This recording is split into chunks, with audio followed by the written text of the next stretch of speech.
Ms. Price. Mr. Yusuf, can you see me and hear me? Yes. If you'd like to stand and hold the Quran in your right hand, please. Thank you. Repeat the words after me. I swear by God. I swear by God. That the evidence I shall give. That the evidence I shall give. Shall be the truth. Shall be the truth. The whole truth. The whole truth. And nothing but the truth. And nothing but the truth. Thank you. Mr. Yusuf, thank you for joining us again. I'm sorry we have to ask you to keep coming back.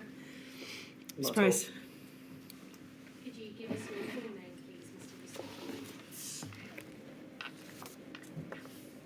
I'm afraid I am not hearing you at the moment. Ah, okay. Did you hear That's me? better. I can hear you now. Yes.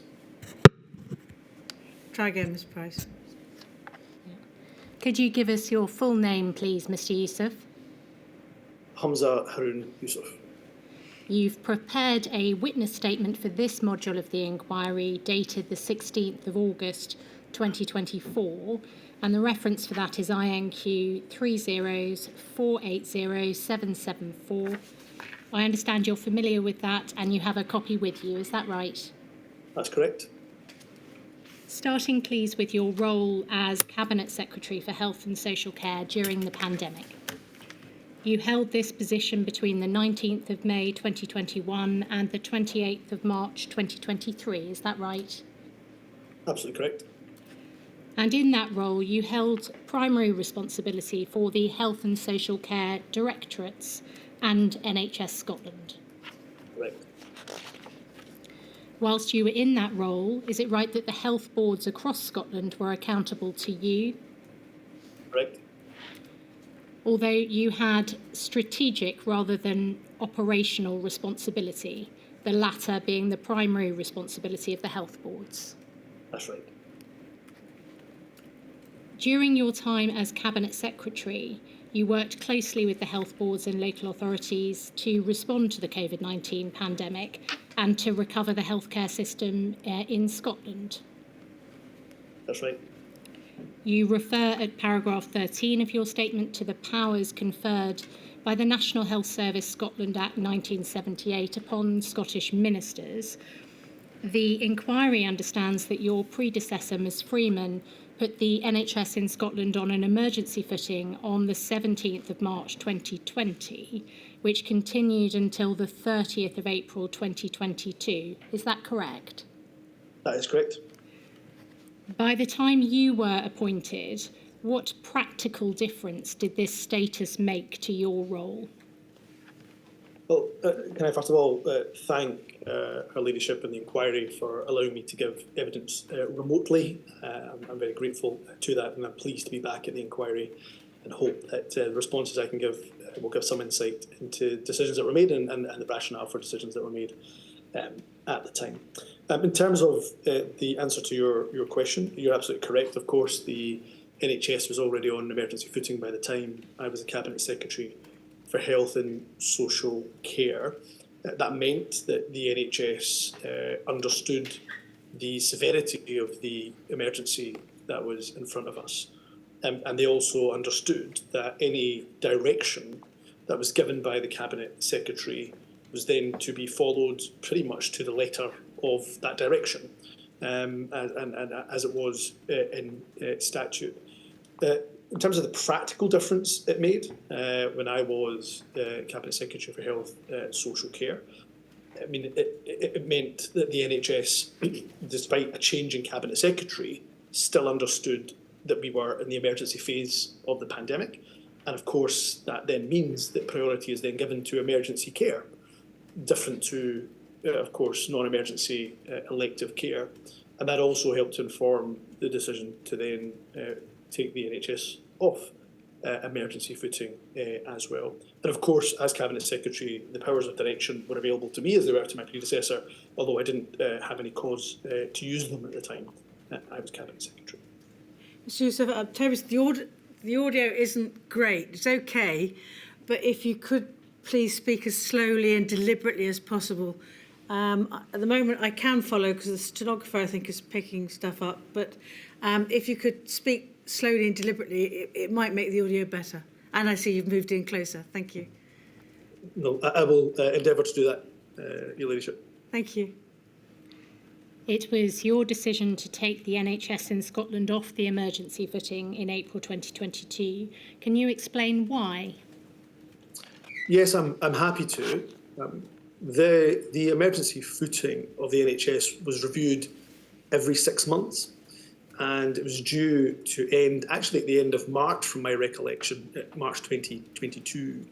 However, the number of cases, COVID cases, at that point was going in the wrong trajectory. We were seeing an increase in cases, and it felt it was the wrong time to do it, and it was extended until the end of April, so another month. And at that point, a submission came to me from my officials, and I had discussions with my officials to remove the emergency footing status from on the NHS. And that was done primarily for two reasons. One, of course, there was still an overwhelming pressure on the NHS, but we were out of, at that point, I would suggest, the immediate emergency phase of the pandemic. But also it was an important signal to our NHS boards that we needed to put a significant greater focus on non-emergency care, particularly elective care. And elective care, I would suggest, had been one of the biggest victims in terms of prioritisation during the emergency phase of the pandemic. Some health boards completely stopped elective care altogether. Some, of course, continued, but in a much reduced scope. So this was also a signal, a very clear signal to the health boards that I expected a resumption or scaling up of non-emergency care. You refer in your statement to a further mechanism which was available to you, the NHS Scotland Support and Intervention Framework, or the Escalation Framework. Can you explain, please, what that is? So the Escalation Framework exists for Cabinet Secretaries to escalate or de-escalate an NHS board. There's 5 levels of escalation. The most severe effectively results in usually termination of position for the board and senior management of a health board, and the government directly intervening. And the levels below that have various different degrees of intervention and support from government and from officials. And therefore, if through our regular engagement with an NHS board on a particular issue or set of issues, we believe that the progress is not going far enough, fast enough, or progressing at the pace that we would like, the escalation framework is available to us. And I made the decision, for example, in my time as Cabinet Secretary for Health and Social Care, to escalate Forth Valley on predominantly 2 issues, an issue around culture, but also because of their A&E performance being so poor. I also took the decision to de-escalate a health board, Greater Glasgow and Clyde, when the feedback that we were getting from, there is a national oversight group that will help to monitor whether or not a board is making sufficient progress, when it was clear that Glasgow had met and had implemented the recommendations of the oversight group, they could then be de-escalated. So the escalation framework is a tool, as I say, for appropriate levels of intervention and support from ministers and officials towards a particular health board. Picking up on that second example where you de-escalated, the concerns you say in your statement had originally referred to patient safety and nosocomial infections. What concerns particularly were there in relation to those issues that had led to escalation?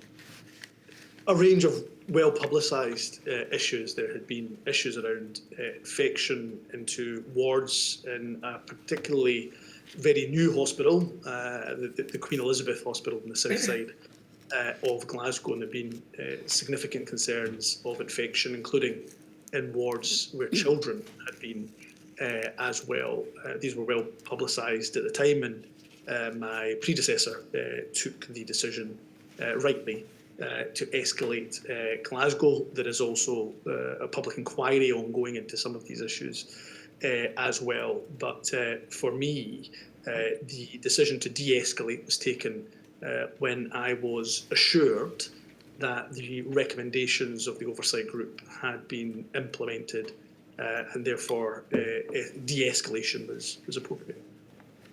Your predecessor, Ms Freeman, has described the NHS in Scotland as well equipped to operate as a single unit in the event of an emergency due to its structure, and also due to there being a more direct relationship between the Health Secretary and NHS Scotland.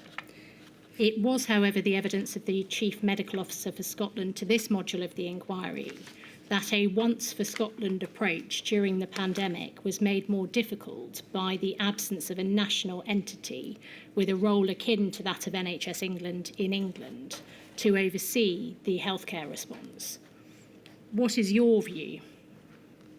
I certainly lean more towards Jean Freeman's view of this. I have a tremendous amount of respect and had a very good relationship with the Chief Medical Officer, Sir Gregor Smith. But in my experience as Cabinet Secretary for Health and Social Care, given the size that we are in Scotland, the direct relationship with Health Board chief executives and chairs is a relationship that is a good one, is one where you can meet with frequency. You build up good personal relationships where necessary, and at the same time, if you need to make your views clear on what should happen, there's a variety of ways of doing that through national guidance, and then of course through, as we've already discussed, if necessary, a power of direction. My concern about having a kind of NHS Scotland overarching entity in the same way that NHS England exists is you're effectively adding another layer of bureaucracy with little in return. Not only do you get little in return, I think the worry is that the direct relationship between Cabinet Secretary for Health and chairs and chief executives is diluted, but also in a sense it could allow a Cabinet Secretary to feel like in some respects they're somewhat off the hook when they should never be off the hook, being Cabinet Secretary for Health and Social Care. And I can say this from my own experience. You should be held accountable, not operationally in terms of the operational decisions that are made day to day by health boards, but you should absolutely be held to account if there are failures or progress is not being made on certain issues in health boards. And if you have an overarching NHS Scotland structure, that could dilute the responsibility as well as the accountability. So I would lean more towards Jean Freeman's view on this as opposed to Sir Gregor Smith's. You note at paragraph 17 of your statement that in relation to your decision-making, your relationship with the Director General for Health and Social Care, Caroline Lamb, was critical. Can you explain, please, how your meetings with Ms Lamb and the Chief Operating Officer of NHS Scotland helped you to understand what was happening on the ground in healthcare settings? So I would meet John Burns, who was the Chief Operating Officer for the majority of the time that I was Cabinet Secretary for Health. John Conahan, his predecessor, was there for a period. And you reference Caroline Lamb in her role as DG Health and Social Care. I met with John Burns, I would say, more frequently than I would have met with Caroline, because John and I, during our regular discussions, usually multiple times a week, John would have the view of what was going on the ground. He would speak to each of the chairs and chief executives of both the territorial and the national health boards with great regularity. Sometimes daily he'd be speaking to most of them. And therefore he was able to give a view on the ground of what was happening. Caroline, of course, was also plugged in on the ground. Caroline and I would meet often to talk about some of the overarching issues and concerns around the health service and what action we could realistically take. Whereas the discussions with John were very, very helpful in informing me about what was going on the ground, usually in real time. In terms of relationships with stakeholders in Scotland, to what extent did you liaise with trade unions and professional bodies during the pandemic? Very regularly, indeed. We met with a number of trade union groups, not just because of pay negotiations. That's when we probably met with most frequency, but we'd often meet with trade union groups, professional bodies, stakeholder groups, and it's something I put a lot of time, effort and energy, as did my predecessor, and I don't doubt as have my successor. Your predecessor met with the Vice President of the Royal College of Emergency Medicine in Scotland on a number of occasions. Did you ever meet with the Scottish representatives of the college? The College of Emergency Medicine, Yes. did you say? Yes, I met with them on 6 times when I was Cabinet Secretary for Health. And how informative were those meetings for you in terms of what was going on the ground? Very informative. I mean, both the Vice President of Scotland and his deputy were practising healthcare workers and professionals. One of them, I think, GP Loffrey, was based in the Queen Elizabeth Hospital, from my memory and my recollection. So our busiest, if not our busiest, one of our busiest hospitals in the entire country. So to be able to get a view from him in particular was extremely insightful. I suppose the difficulty in those meetings was we knew how challenging emergency care was, and emergency medicine was, and there was no, as you'd imagine, no silver bullet. There was no quick way to turn around what was an extremely challenging situation. And I would say, if I reflect back on my time as Cabinet Secretary for Health and Social Care, if there's one issue that took up the greatest chunk and amount of time of mine, it would have been trying to work hard to alleviate the pressure that our hospitals were under. And that's still an issue that I know my successors as Cabinet Secretary for Health and Social Care spend a significant amount of time on. Turning, please, to the challenges which there were in assessing the disproportionate impact of COVID-19 on particular groups. At paragraph 66 of your statement, you acknowledge that the Scottish Government would have benefited from hearing more of people's lived experience. You give an example that Cabinet would have benefited from having a wider Scottish Government view of the impact of the policies on people with disabilities.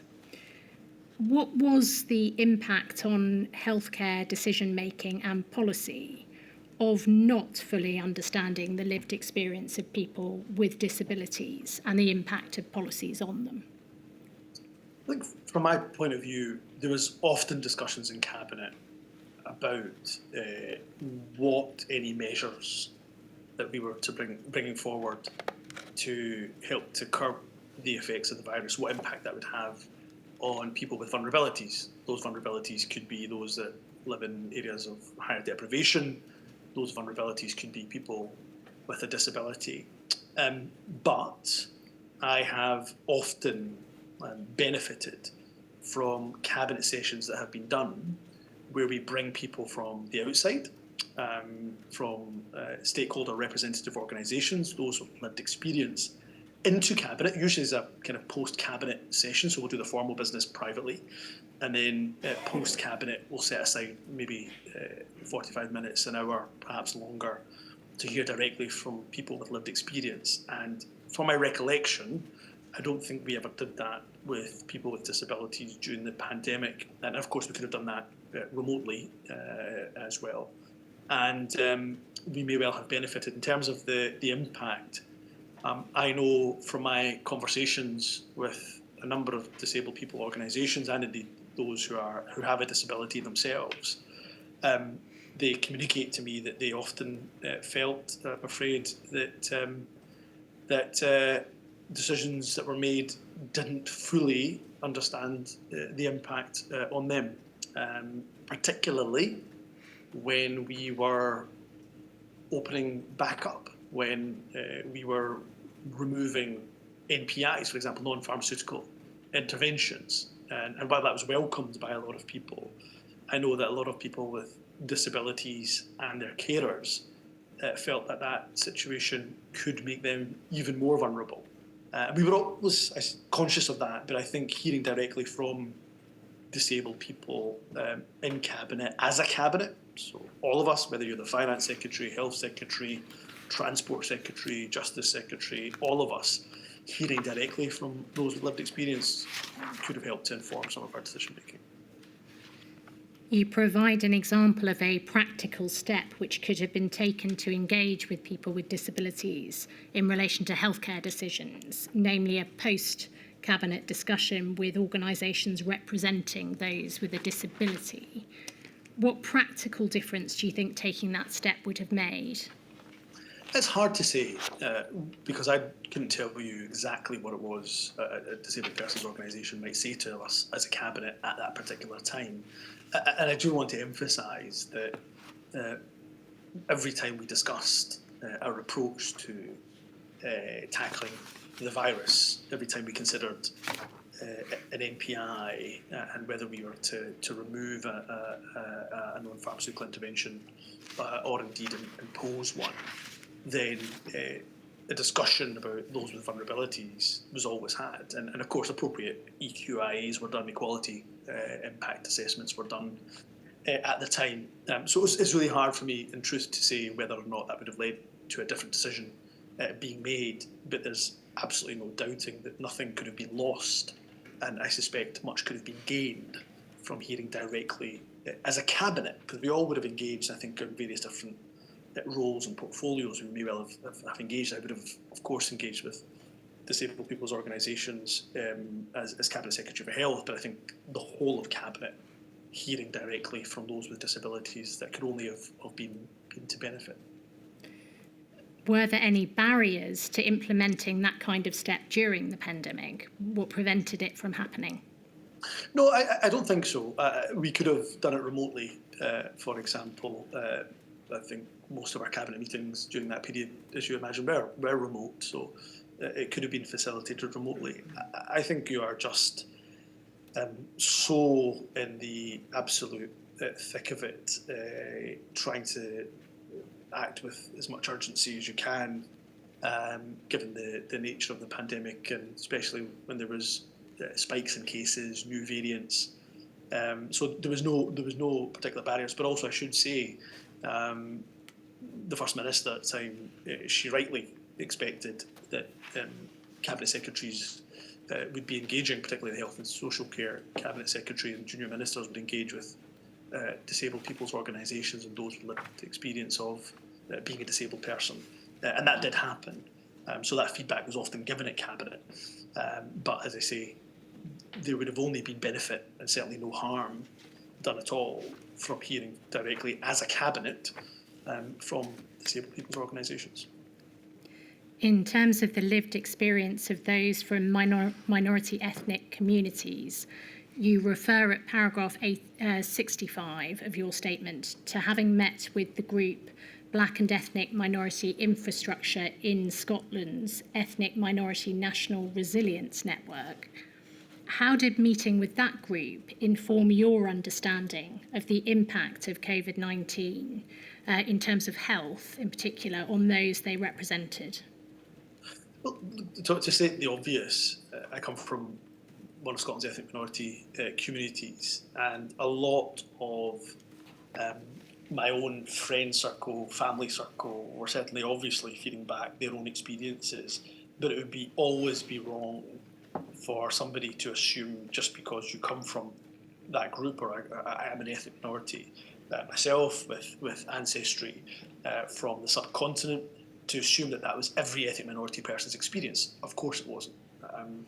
There will be intersections, ethnic minorities that are not, of course, from the subcontinent, that have different social-economic circumstances than I do. And therefore, being able to link in with the likes of BMIS, Black Ethnic Minority Infrastructure, in Scotland, and the Ethnic Minority Resilience Network, brought together people of different nationalities, different races, religions, backgrounds, and again cut across the intersectionality, so people who are ethnic minority and also from areas of higher deprivation, or ethnic minority people from higher areas of higher deprivation and who had a disability. So being able to engage with those groups was extremely helpful, and particularly in the absence of the level of data I would have hoped that we had on the ethnic minority communities' experience of the healthcare system and the impact of the pandemic on ethnic minorities. The level of data we had, I'm afraid, was suboptimal. During the pandemic, how did stakeholder engagement inform plans to mitigate disparities in health outcomes among ethnic minority communities? That feedback that we were getting from the likes of BMIS, from CRER, from SEMVO, these are all organisations in Scotland that represent ethnic minorities to a large degree. And the feedback really helped to inform us of differences or changes, forgive me, that we had to make to address some of the disparities that existed. So, for example, we were hearing some feedback that vaccine uptake was lower among some ethnic minority groups. It then allowed us to use our mobile vaccine assets to go to gurdwaras, to go to mosques, to go to churches that had a large Scottish African population in them. We were able to find even more or greater nuances. For example, when it came to Ramadan, 1 month of the year observed by Muslims, and there were some concerns around whether or not the vaccine could be given during that time or not amongst some members of the Muslim community. We were able to work with, I think the organisation was the British Islamic Medical Association, BIMA. From memory, we were able to work with them, and they created a video with ethnic minority doctors, clinicians, who were able to explain and answer some of those questions. So the feedback was really important and helped us to therefore nuance what we were doing in terms of a response to the pandemic. But what would have helped, I think, even more would have been actual, not just anecdotal evidence, but data. On that point of data, one of the recommendations of a report dated the 18th of September 2020, published by the expert group established to consider the impact of COVID-19 on ethnic minorities in June 2020. And if it helps you, this is the report you refer to at paragraph 173 of your statement. One of those recommendations was that data relating to the NHS workforce and the use of healthcare services should be accurate, comprehensible, accessible, capable of being ethnically disaggregated, and regularly monitored and reviewed. What progress had been made in terms of improvements to recording, collection and monitoring of ethnicity data within the NHS by the time you took up the role of Cabinet Secretary in May 2021?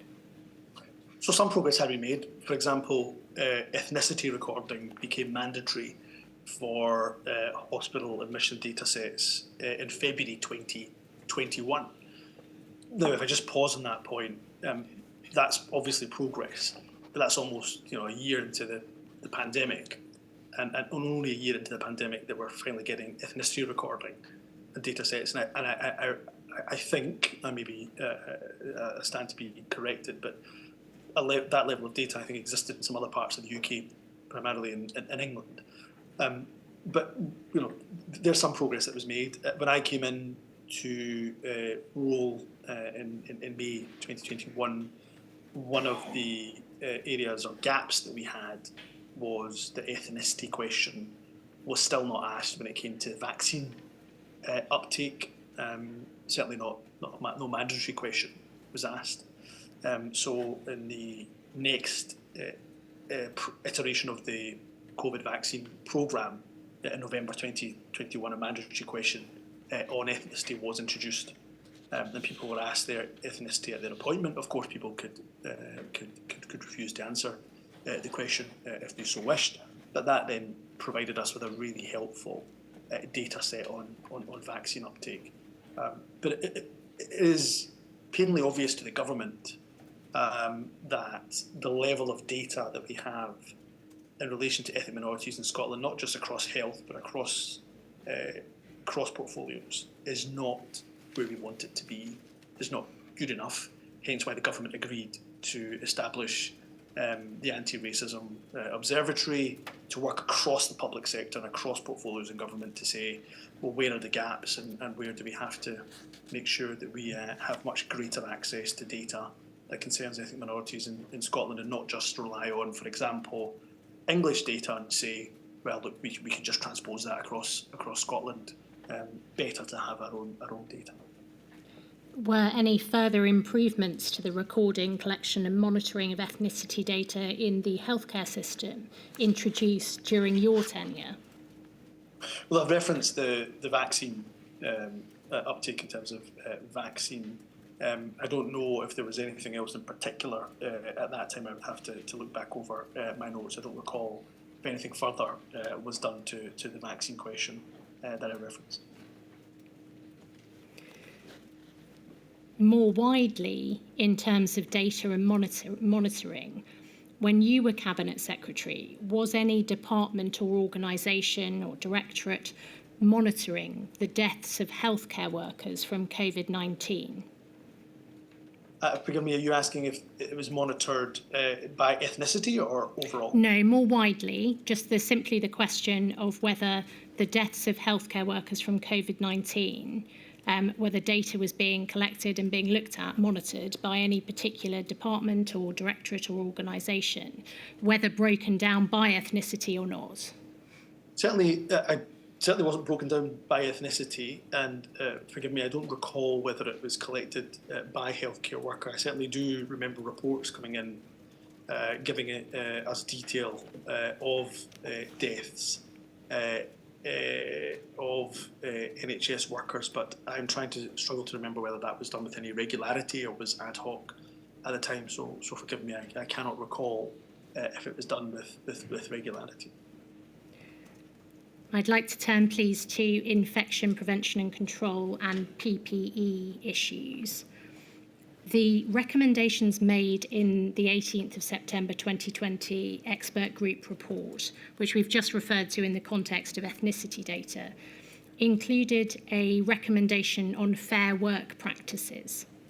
And in particular, the recommendation was that Scottish Government, NHS Scotland and other partners must demonstrate, and would it help if I put this on screen so you can see what I'm referring to?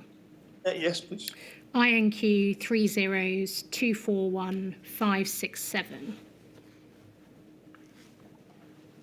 And it's page 7, please. So it's recommendation 4 here on fair work practices. And in particular, in the second half of this, the Scottish Government, NHS Scotland and other partners must demonstrate how they will ensure that fair work practices are in place in health and social care settings, particularly in relation to PPE and other workplaces.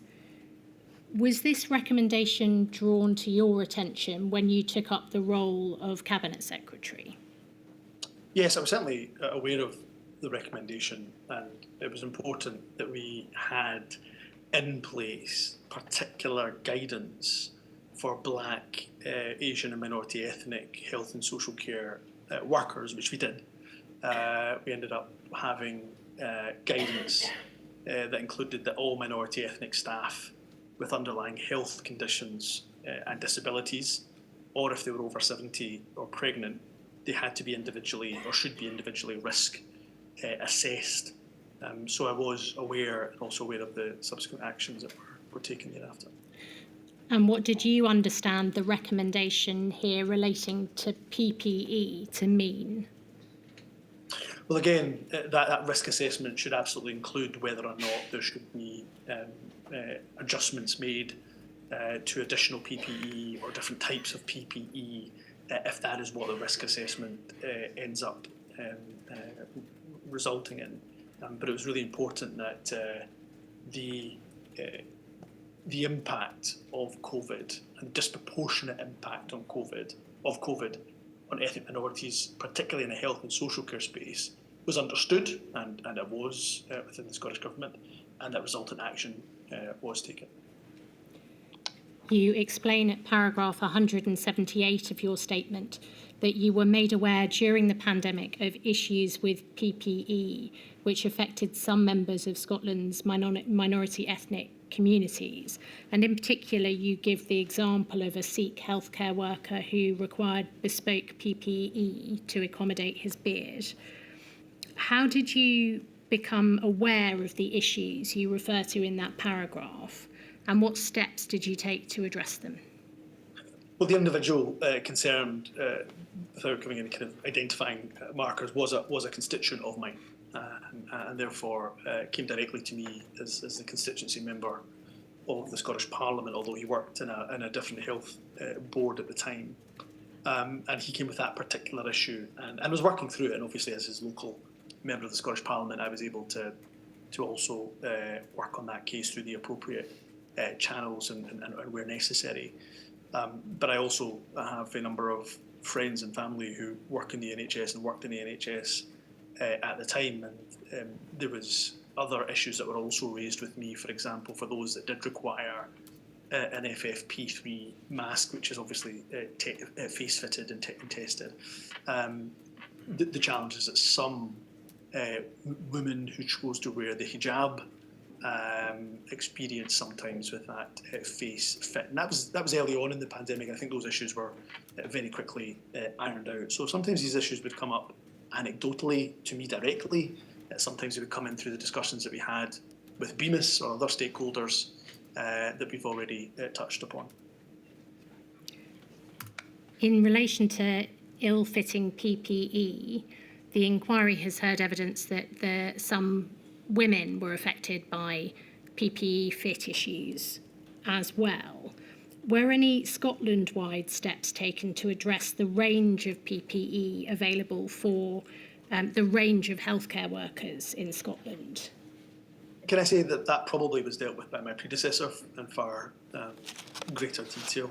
At the time when I became Cabinet Secretary for Health and Social Care, although there were issues of PPE raised, as I've just referenced, very kind of individual nuance issues, but at that point, issues around supply, test, durability of PPE, those were not issues that came up with any great frequency.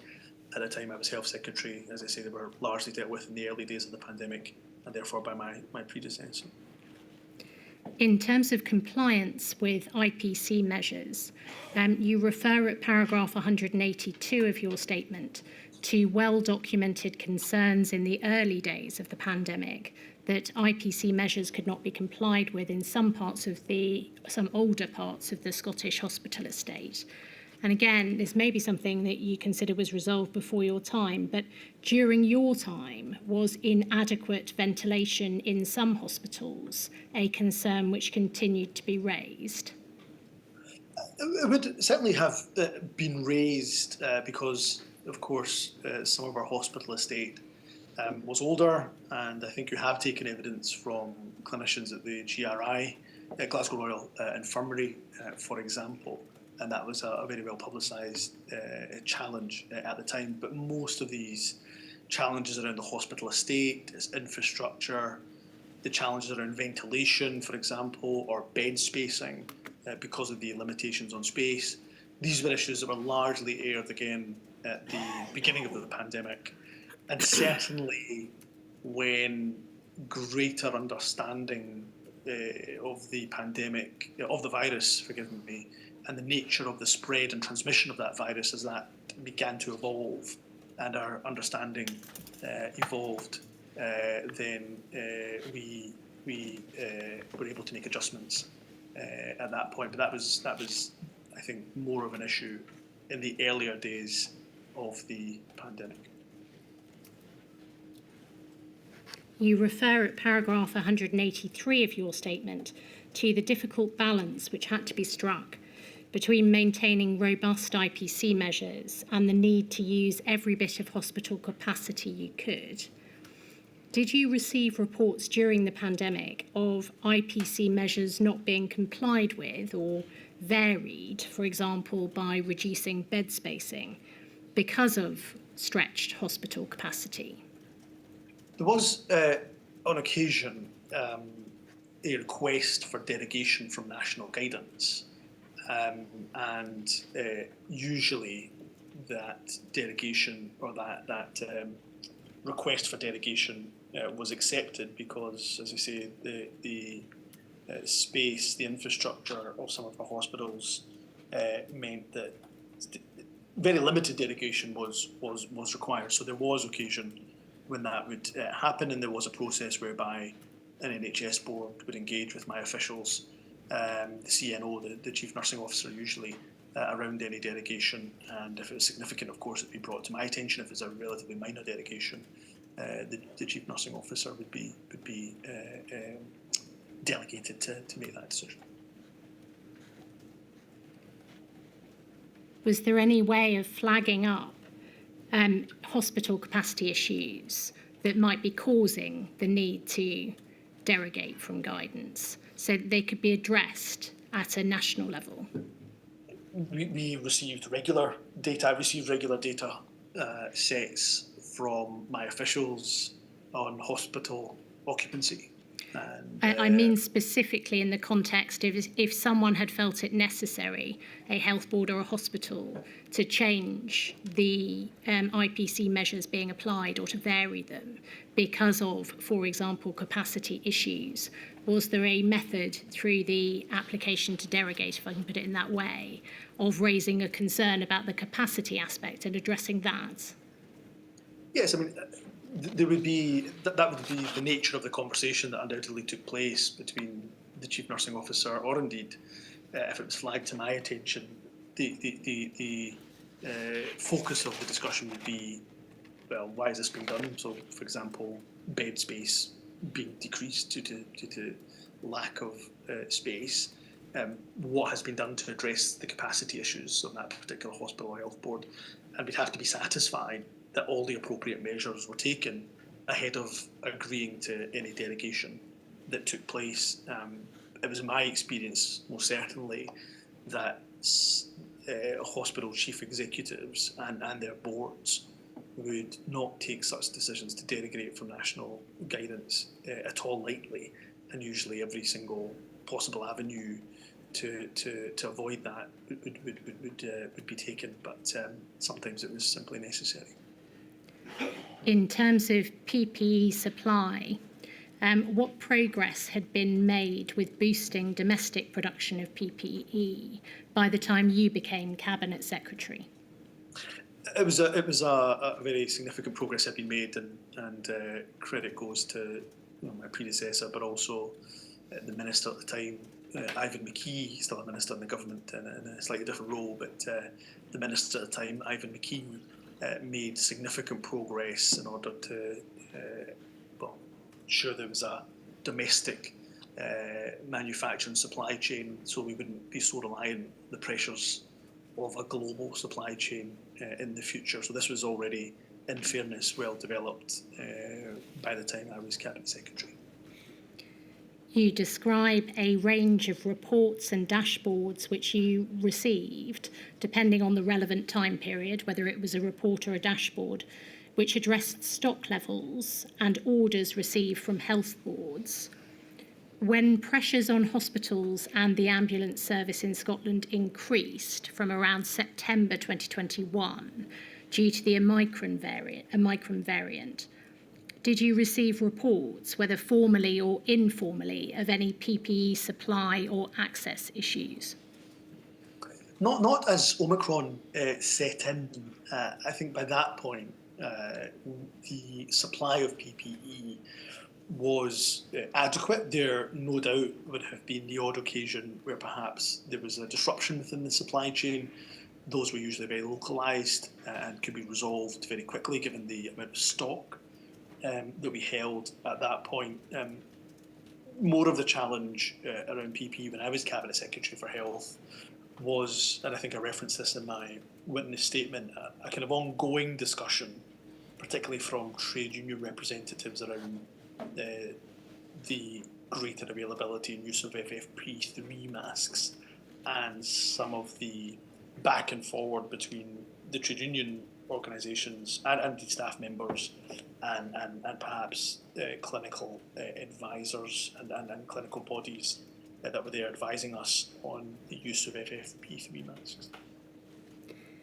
You refer at paragraph 192 of your statement to concerns raised when you met staff and trade union representatives during a visit to the Royal Alexandra Hospital, that FFP3 masks were not routinely available for staff, some of whom felt more comfortable wearing it. Can you recall when, roughly, this was?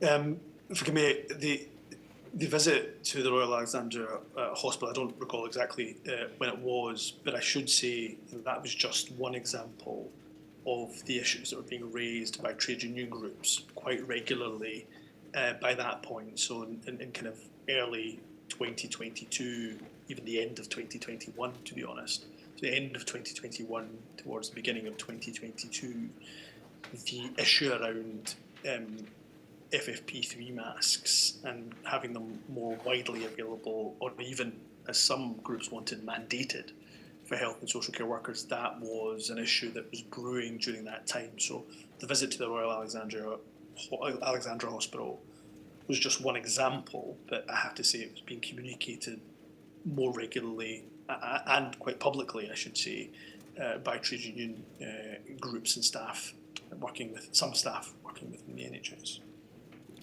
Before that period, so before the end of 2021, had it been brought to your attention that healthcare workers wanted FFP3 masks to be routinely available?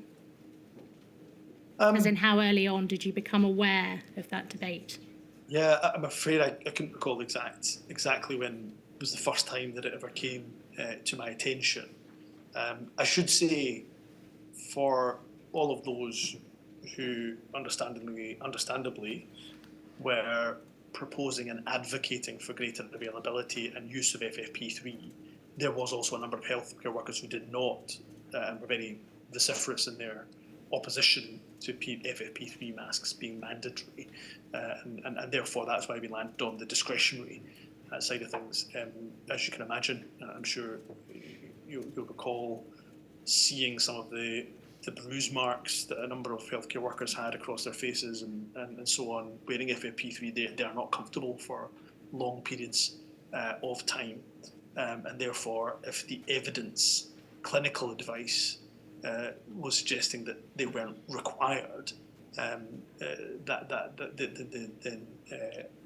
the government and I, in my role, was not going to mandate them, but simply allow them to be used on a discretionary basis. But forgive me, the right answer to your questions, I couldn't recall when the very first time the issue of FFP3 masks was brought to my attention.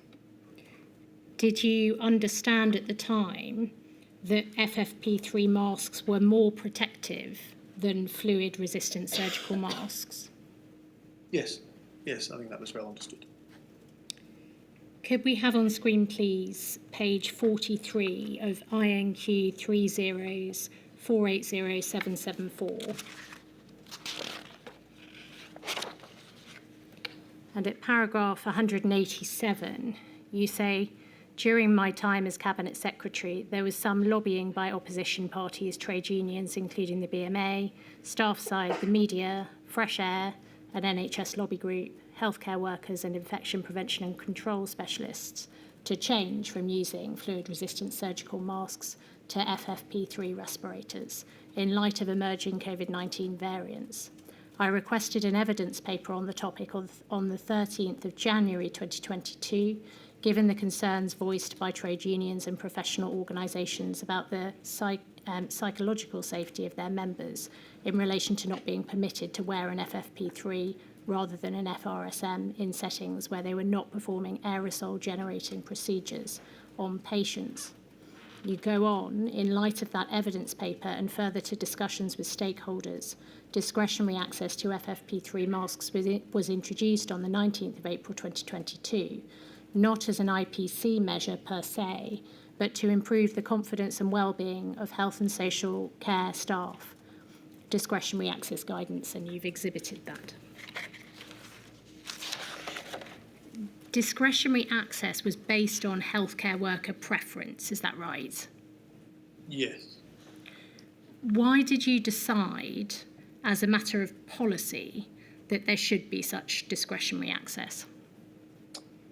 Because, first and foremost, the clinical advice that we were receiving from the IPC cell, from CNRG, the COVID nosocomial review group, was saying, although we have the latest understanding of the epidemiology of the virus, the latest understanding of how it is transmitted, so well known by this point that the virus could also have airborne transmission as well as through droplets.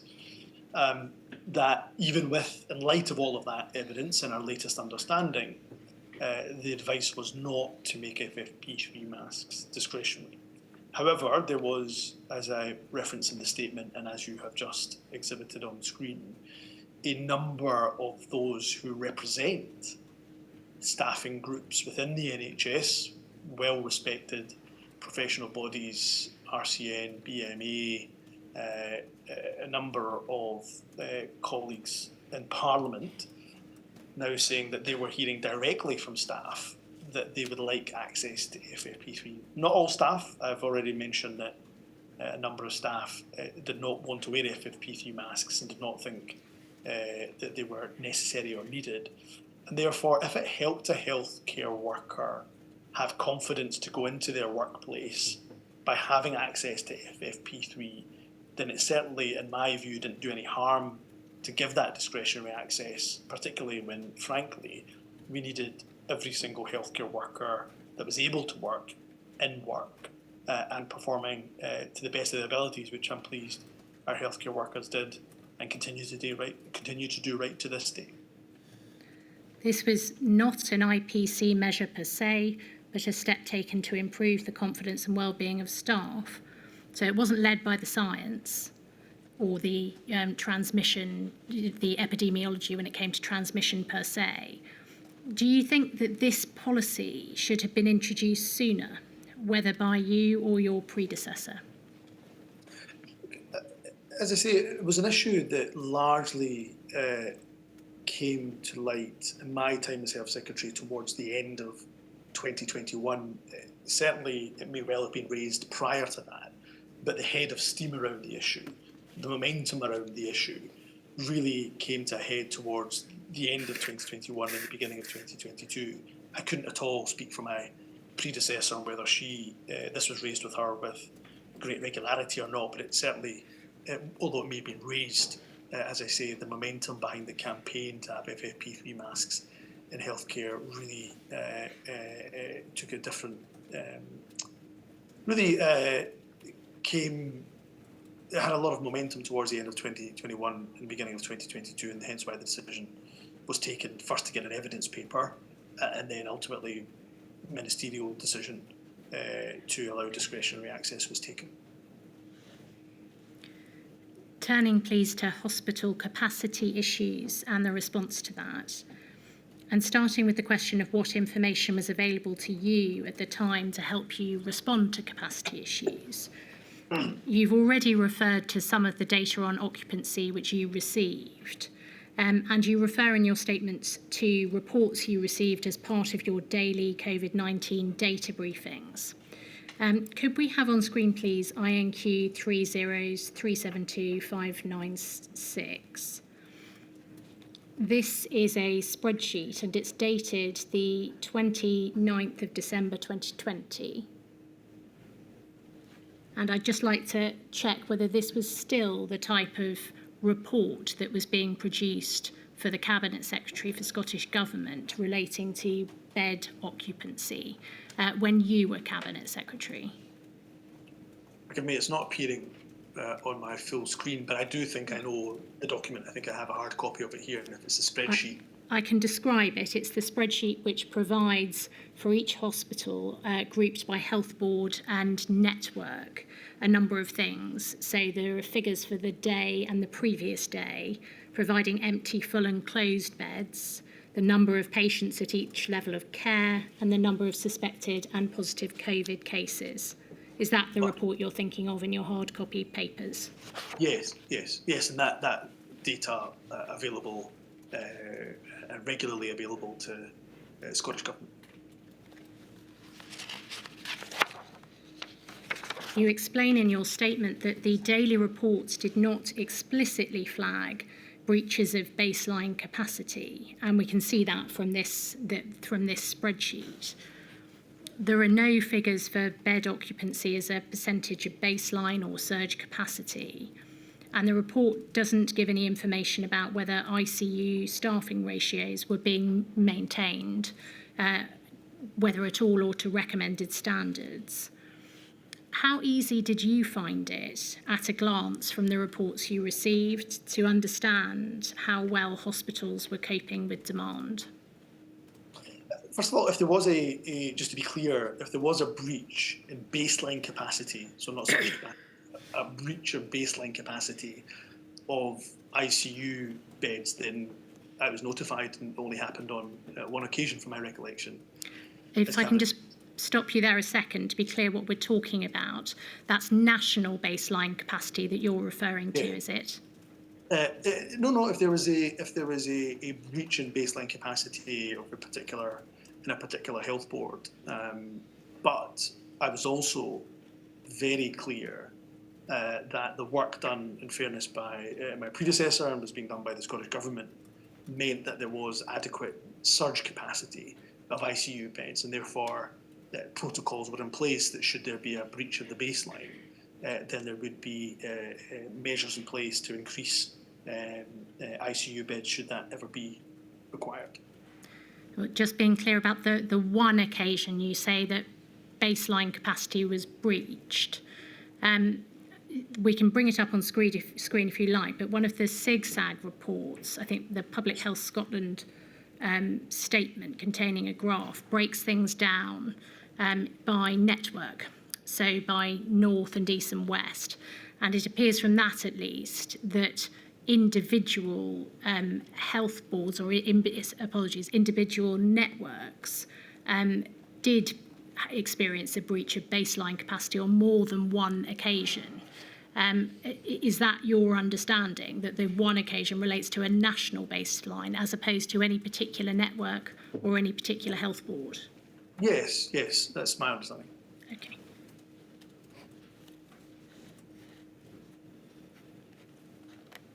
Did you have an adequate understanding of staffing ratios and the extent to which the standards for those staffing ratios were being maintained when you were Cabinet Secretary? Or was that something you felt was not full in terms of the data? Yeah, from my recollection, there's no doubt that there could have been a greater level of data around staffing ratios. But can I just say, should we have required that, it could have also been quite intensive on individual staffing teams if we had it by hospital, even by health board. But you would probably need it broken down by acute site.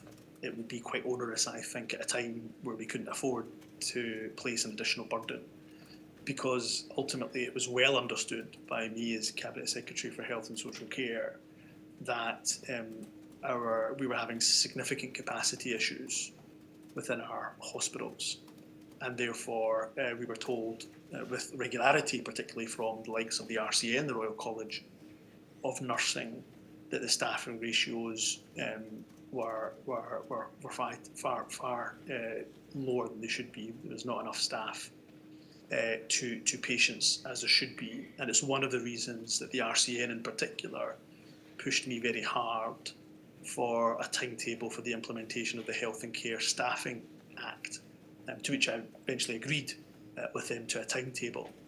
The Act had been passed many years prior, but we had not got to an implementation timetable. So it was well understood within government that the staffing ratios were not where they needed to be, and we were hearing quite publicly as well as privately the concerns being flagged by staff groups, professional bodies and trade unions. To answer your question directly, did we have data broken down kind of by level, by acute site. No, we didn't. Certainly not that I saw, again, with any regularity. Should we have? Certainly possibly could have aided our deliberations, but I don't know if there was a way to do that that wouldn't have been overburdensome or onerous on staff groups. In your statement prepared for Module 2A of the inquiry, you said you believed that the measures you took in Scotland were effective in avoiding the NHS being overwhelmed. What did you understand NHS overwhelm to mean or look like? Well, that's a very good question, because it is a subjective term. I accept that somebody who had been waiting and has been waiting 2 years for a hip replacement might well feel that the NHS is being overwhelmed.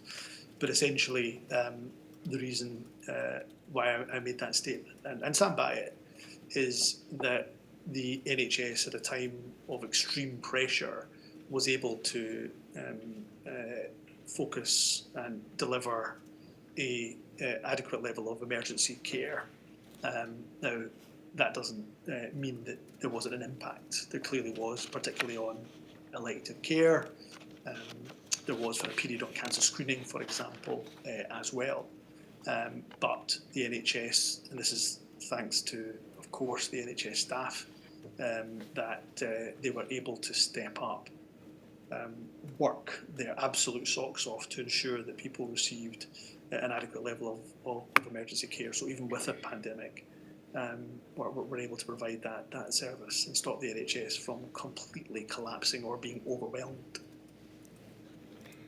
At the time, what advice did you receive about what resources were required for an ICU bed?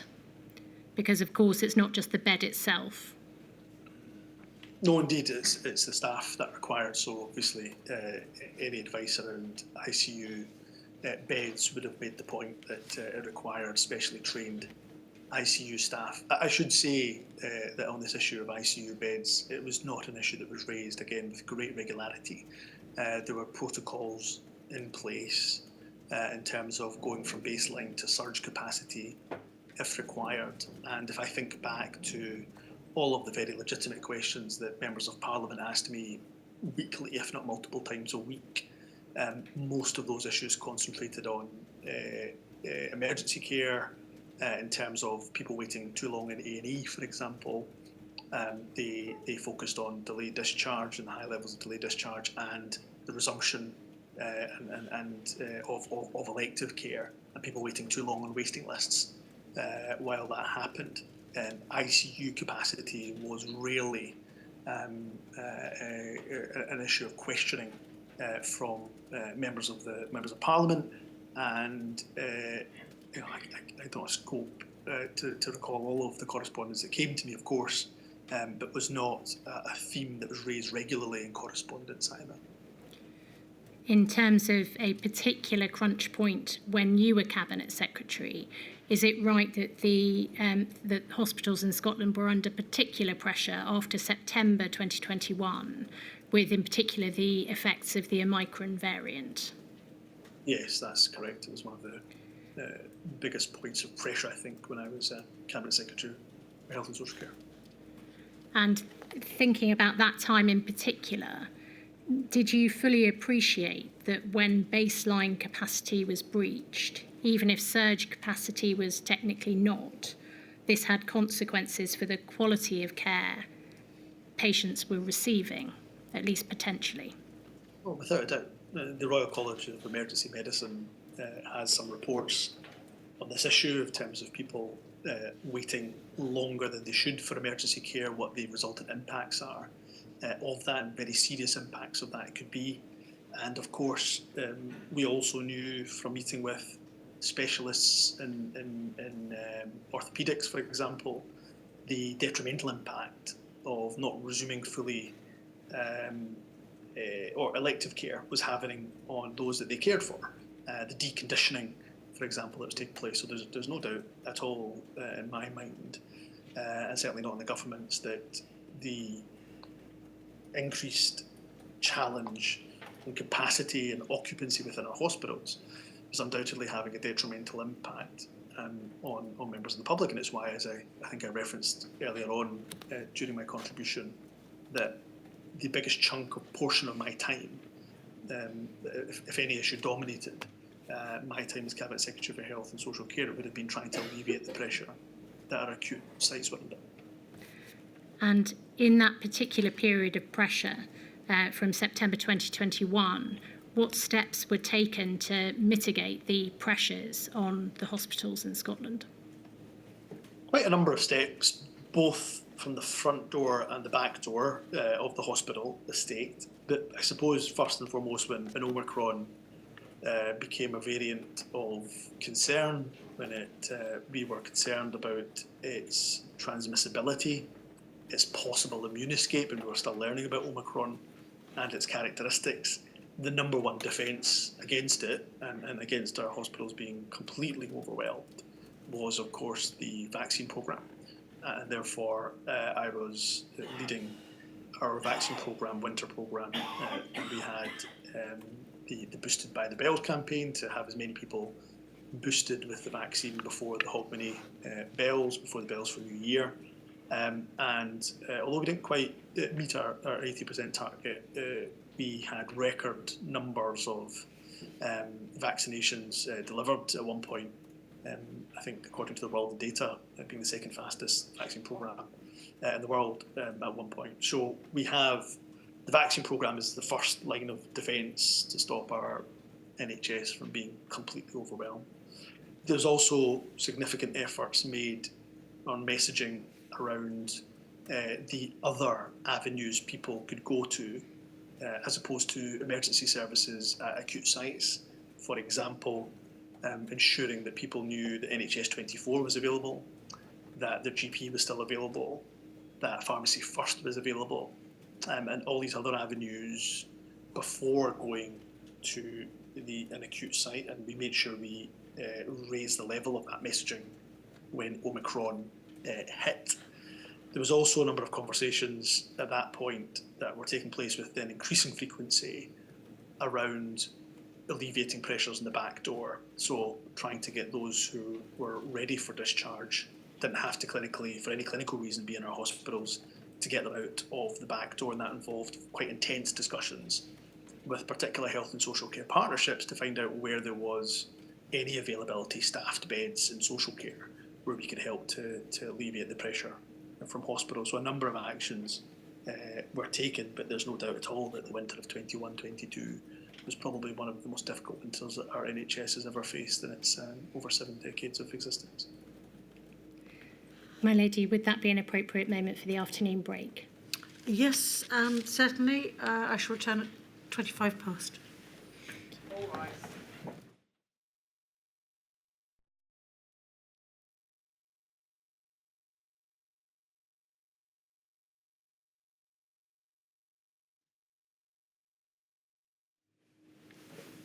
Ms. Price.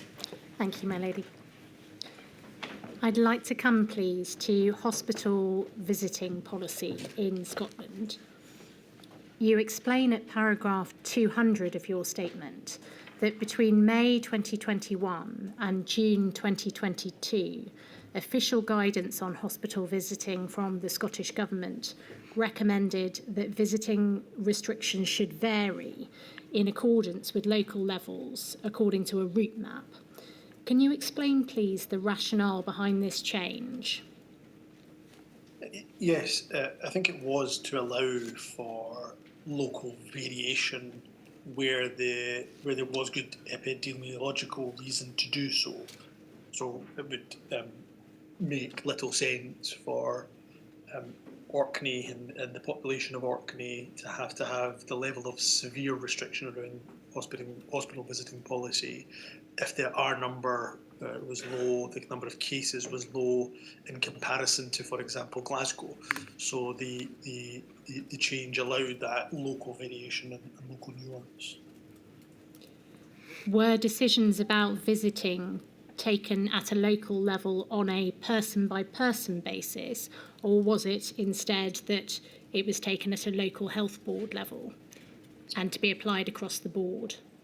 Yeah, so we always stressed to our local health boards that ultimately the emphasis should be on a person-centred, compassionate approach, and therefore there may well be slight variation even between hospital sites or even within a hospital because the situation required it, particularly when it came to essential visits, which of course we were very clear about. But there was a level of discretion which we trusted health boards with.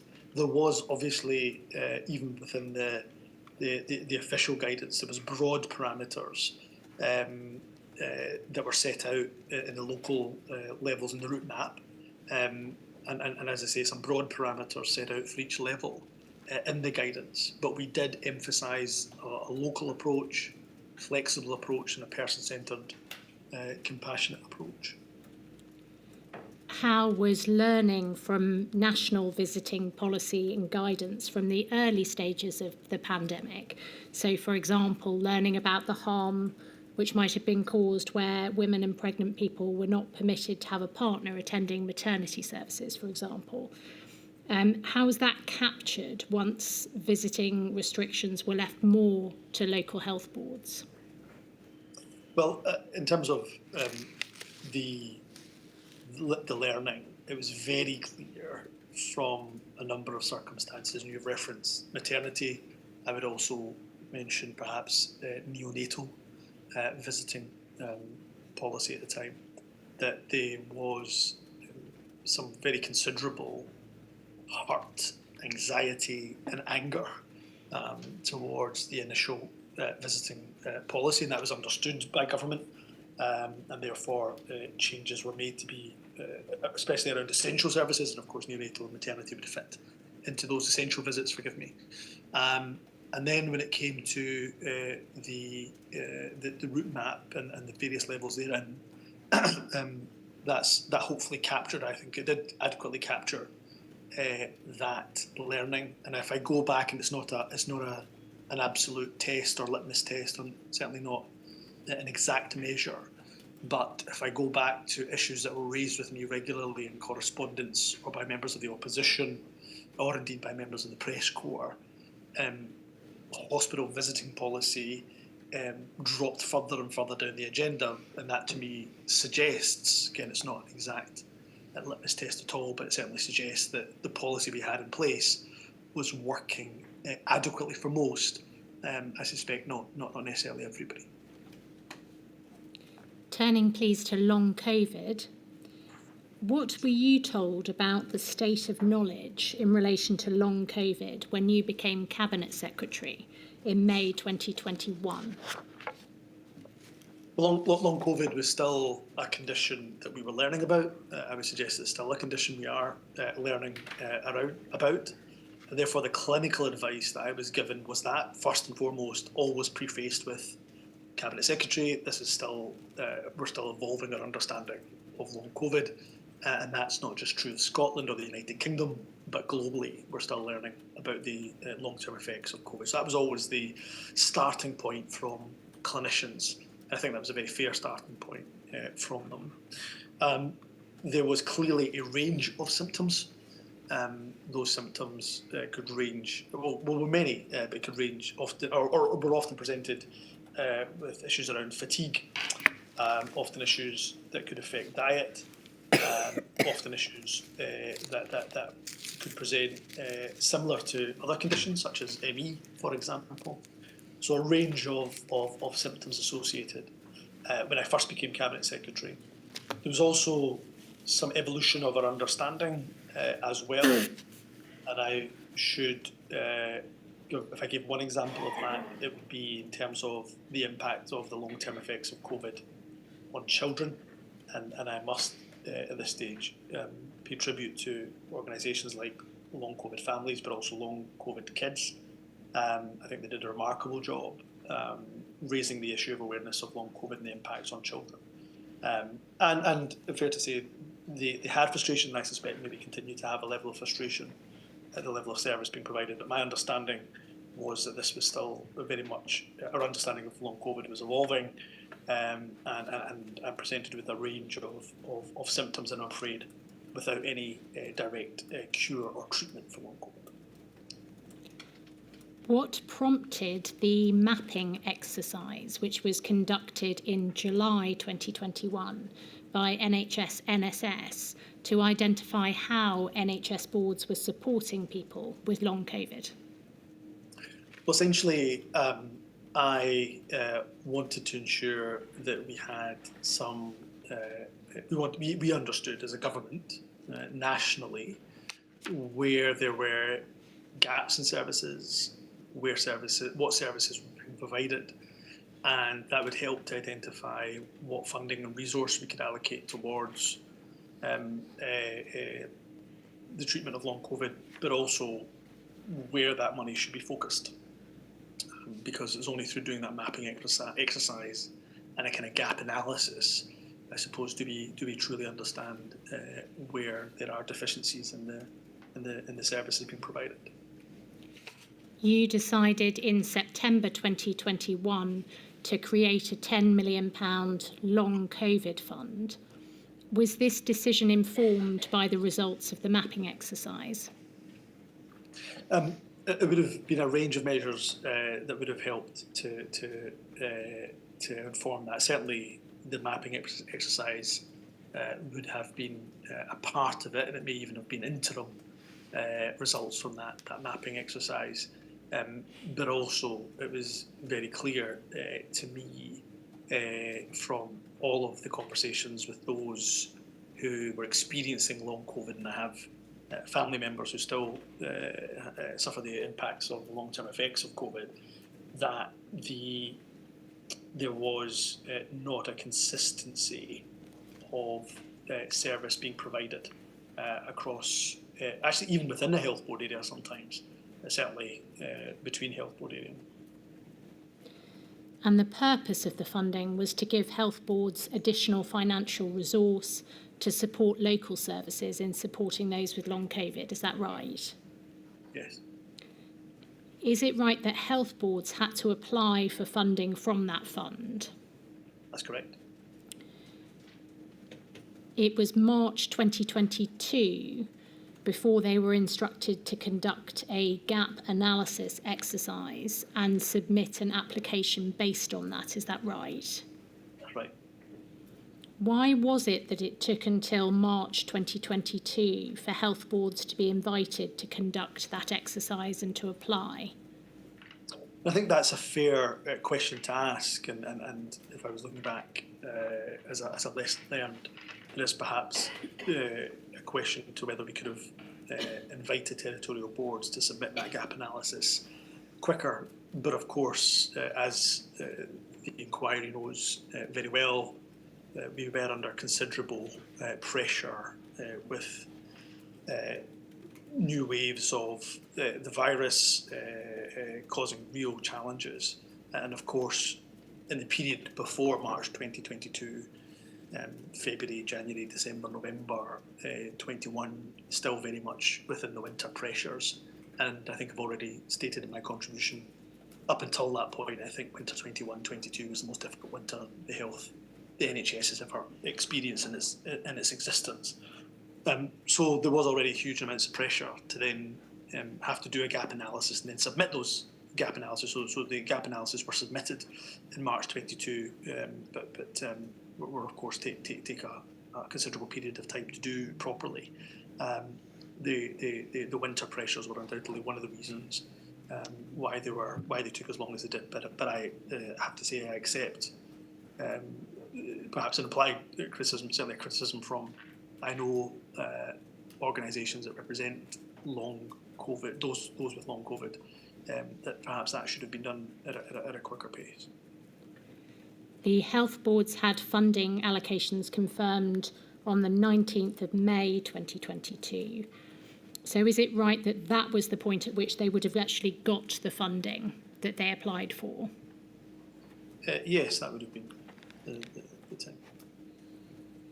Health boards could use the funds to strengthen existing services or to establish dedicated services such as dedicated long COVID clinics, is that right? Yes, that's correct. And you refer at paragraph 207 of your statement to there being political and public pressure for specific long COVID clinics. Why were health boards not instructed or encouraged to set up dedicated services? So as the rest of that paragraph makes clear, there was obviously nothing stopping health boards from developing specific long COVID clinics. There was a lot of pressure, I think continues to in some part today, to have a nationwide network of long COVID clinics. But the feedback that we were hearing and the anecdotal evidence, particularly from clinical colleagues in Scotland who were talking to their clinical colleagues in England, was that the long COVID clinics were essentially creating a middleman where people would go to the long COVID clinic for assessment and generally be seen with relative speed and ease. They were then being referred on to the appropriate department within an acute site, maybe respiratory, maybe neuro, maybe occupational therapy, maybe physio, whatever it was they were being referred on. And to me, that was just creating an additional stage and step that somebody has to go through in order to get treatment.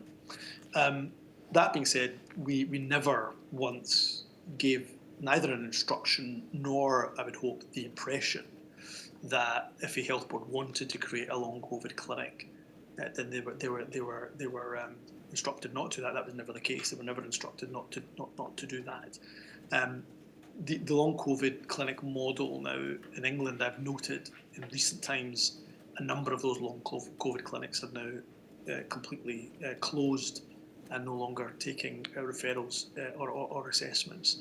So it always seemed to me a better or more logical approach to take, to allow a local health board to analyse where the gaps were and what they had to do in order to mitigate those gaps in service, and then take a nuanced and local approach. And that could have been a long COVID clinic if they thought that was the best model, or it could have been, as I think for most, or I shouldn't say most, a number of health boards, it was that they didn't have that single point of access for those who suffered from long COVID in their local health board area.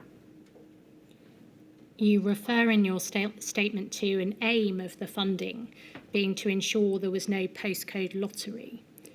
Would you agree that before central funding was actually provided in May 2022, there was a postcode lottery in Scotland when it came to access to long COVID services?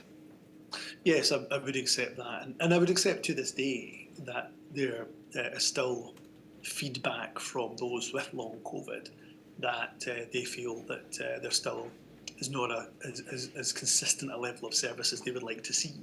But certainly I accept that was the case prior, and I certainly accept that there's a feeling that an element of that still may be true to this day, that we still have to work hard to ensure a consistency of service being provided. Should the decision that central funding for long COVID services should be provided, should that decision have been taken sooner? I think with a lot of these questions, with the gift of not just hindsight, I think with the evidence in front of us that we had at the time, we could always look to see if we could have done things sooner, earlier, quicker, and I never try to be defensive, overly defensive about that position. I just simply add the context that we were, of course, stating the obvious, dealing with some extreme pressures, and most of the focus, particularly the winter 21-22, was on the emergence of Omicron and the significant impact that was going to have on what was already going to be a very, very difficult winter. Mr. Youssef, I'm sorry to interrupt. Could I just, for a second, challenge something, and I hope Mr. Price will forgive me, where you agreed with her about the point about postcode lottery? Because on the one hand, you have the importance of local discretion, something that Jean Freeman, or Ms. Freeman, told me about earlier today. and she obviously believes very strongly in it. And one can see how the local conditions, particularly in a country like Scotland, will vary enormously. Are you on a Scottish Isle, are you in the Highlands or in the middle of Glasgow? They're going to be very different conditions.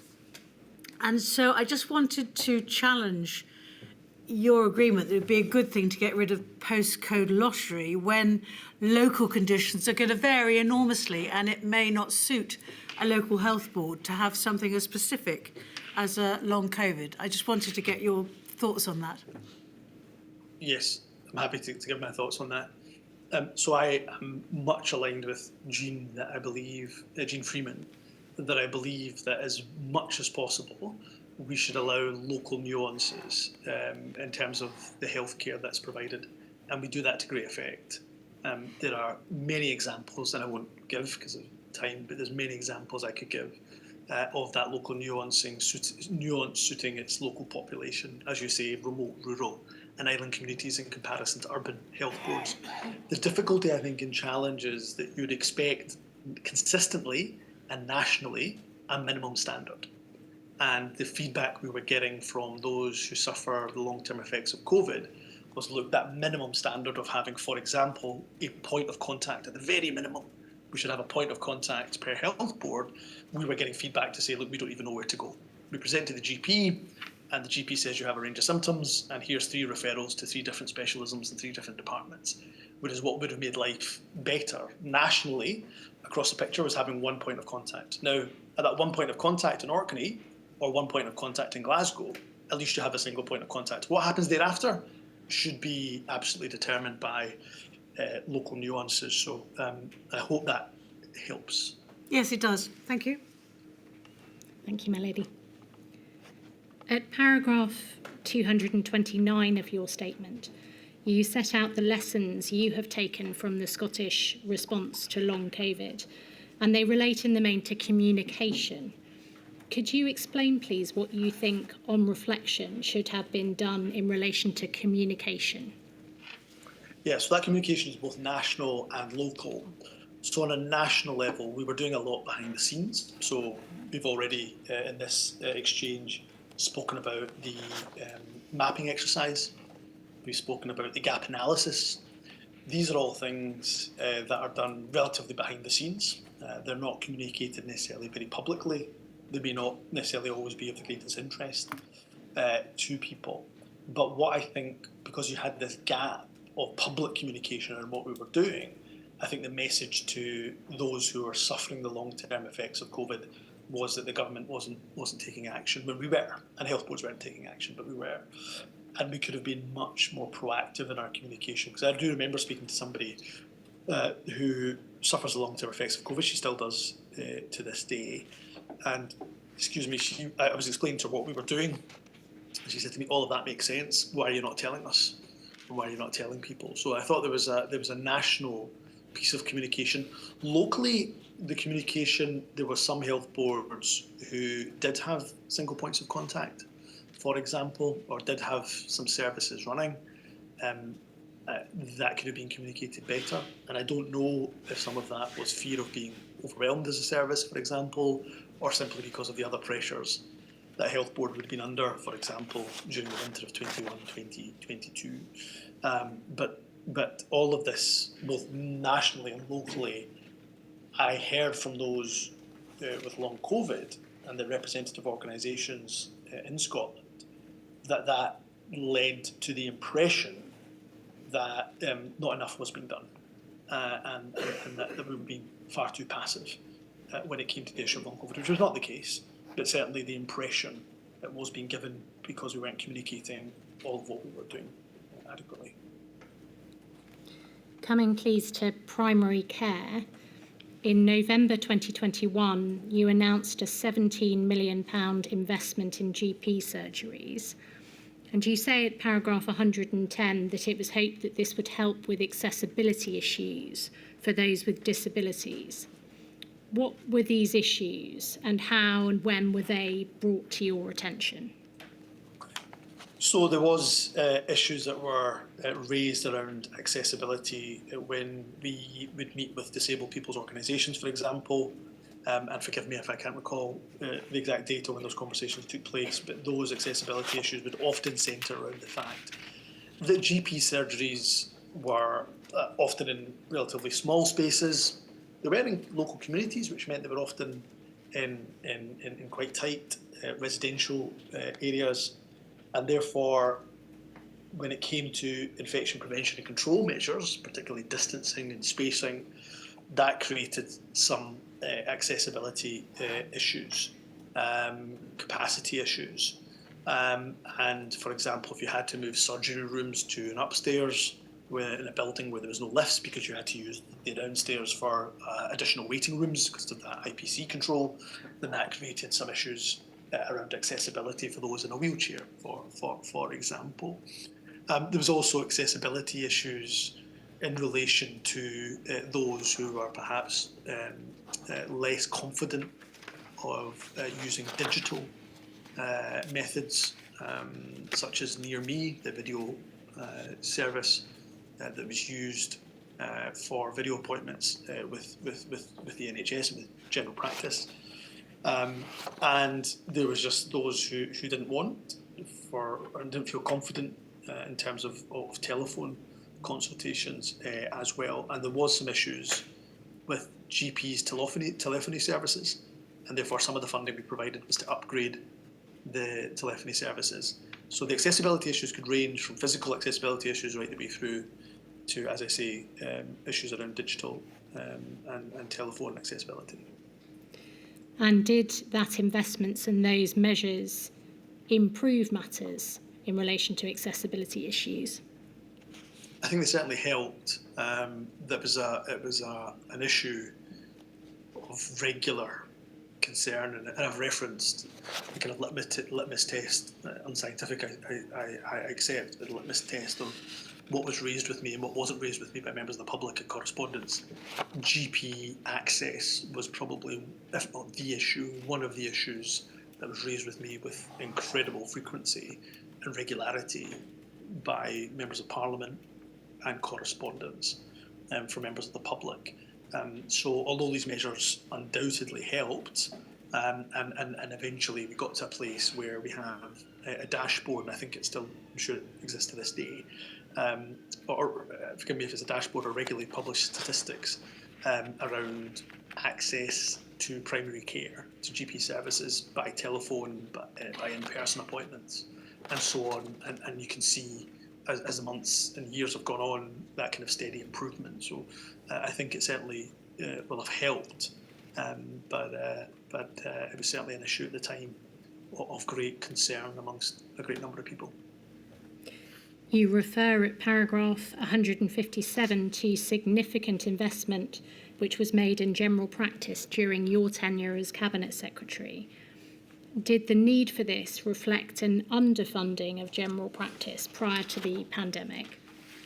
No, I wouldn't accept that characterisation. I think investment in the NHS and general practice was good. We increased our investment within the NHS as a government over the years. Prior to me becoming Cabinet Secretary, there was investment in what was known as Golden Hellos, a kind of bursary scheme, particularly incentivising GP posts to remote and rural areas of Scotland.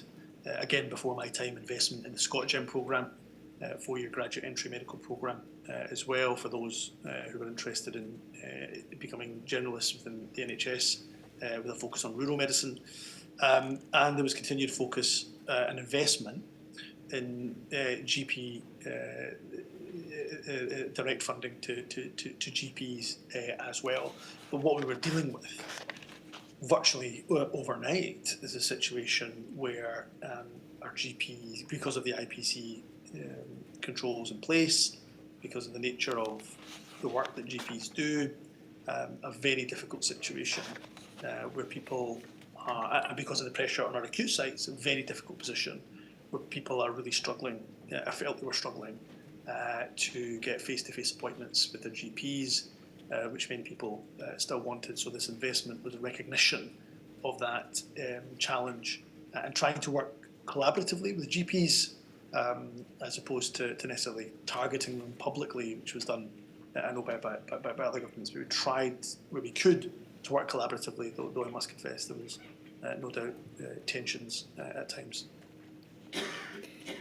In relation to non-COVID care and NHS recovery, what were the key challenges in dealing with the backlogs which had built up for elective care in Scotland during your tenure? Capacity. It's as simple as that. There was a finite resource in terms of beds and in terms of staff, and there was such a pressure on emergency care. And in an acute setting, you have a few pressure valves that you can try to release. And if you want to increase the flow of throughput for elective care, you've obviously got to naturally decrease the flow elsewhere. And that usually meant around emergency care, particularly at a time when we were feeling significant pressure. And that was the biggest challenge when it came to elective care, was trying to restart that. And restarting it is probably the most difficult part, I have to say. Once it starts and once the health board begins to have some momentum behind elective care, it generally becomes much easier to scale it up. But restarting it from a stop, and that's why health boards like, if I give you the example of Forth Valley, who were generally probably the standout when it came to elective care, they were able, they in some element protected that right throughout the pandemic, or for most of the pandemic, and therefore when it came to scaling up, were able to do that quite effectively, whereas those health boards who had virtually stopped all elective care, restarting it was the real challenge. And then once you were able to scale it up, once it was established, then you were able to scale it up. But forgive me, again, direct answer to your question is the resource in terms of bed capacity and staff capacity. In your statement at paragraph 230, you say you believe the government could have done more centrally to help coordinate and support the resumption of elective care. What specifically do you think could have been done? Well, I think we could have better centrally coordinated where there may have been theatre space in one health board, potential staff availability, and better centrally coordinated that. So we had something, we had a service like that run from the Centre for Sustainable Delivery. Far later, perhaps we should have had a kind of central coordinating, kind of national elective coordination unit far sooner than we had. There, I think, is also, if I look back and think about some of the lessons we could have learned, could we have set targets sooner? And I'm not always one to suggest, and I certainly wouldn't suggest, that targets alone can help to alleviate the problem, but it might have helped to focus some of the minds in terms of health boards around priority. And then also just being clearer about potentially ring-fencing funding for elective care as well. Would that have helped? So there's a few things centrally that I think we could have given greater deliberation to. My lady, those are all my questions. Thank you very much, Mr. Price. Mr. Wagner. Mr. Wagner's over there. Oh, no. End of the day. Sorry, I was looking to the witness box and pointing. Mr. Wagner. I'll look towards the witness box as well, just for somewhere to look to. Thank you very much. My name is Adam Wagner, and I ask questions on behalf of the clinically vulnerable families. I want to ask you first about engagement and feedback with the clinically vulnerable. You say at paragraph 66 of your statement that Cabinet and more widely the Scottish Government would have benefited from hearing more of people's lived experience. You've already been asked about that in the context of ethnic minorities. Just thinking about the clinically vulnerable, CVF members frequently felt that they didn't have a voice and that the government policy was something that happened to them, leaving them without a sense of confidence in their needs and concerns being heard, understood and prioritised. Are you aware of these concerns or those kinds of concerns being expressed by the clinically vulnerable, the clinically extremely vulnerable, or the immunosuppressed at the time? Yes, even before my time as Cabinet Secretary for Health and Social Care, I was still a member of the Cabinet.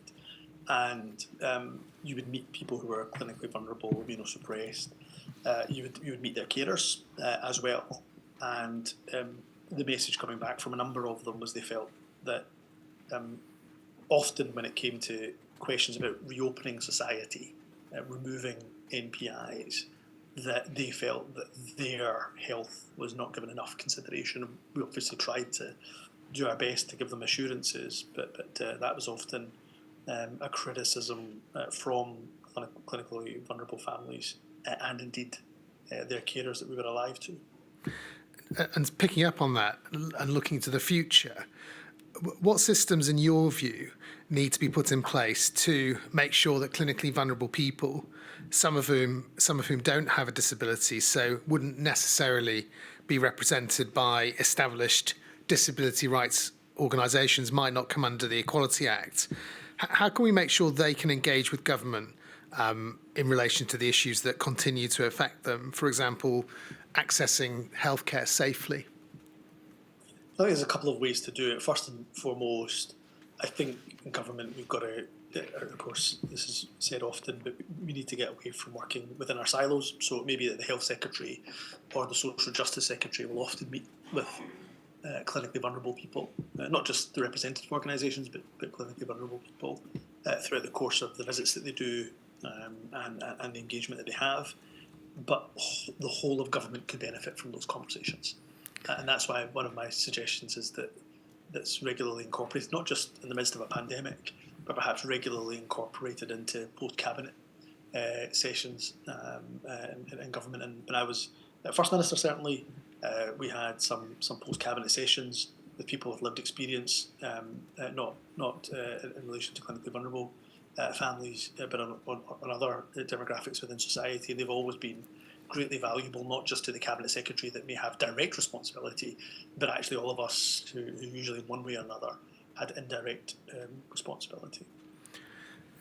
Just asking about masks, was any consideration given to providing information to clinically vulnerable patients about the benefits of wearing higher grade masks, such as FFP3, when they were accessing high risk settings, particularly healthcare, in light of their heightened risk and the difficulties that we all know about in certain healthcare settings of protecting people from COVID-19? So, forgive me, most of the communication with those on the highest risk list, for example, would have been done by the CMO, and the engagement, the communication from the feedback and the surveys that we carried out was seen as relatively helpful, useful.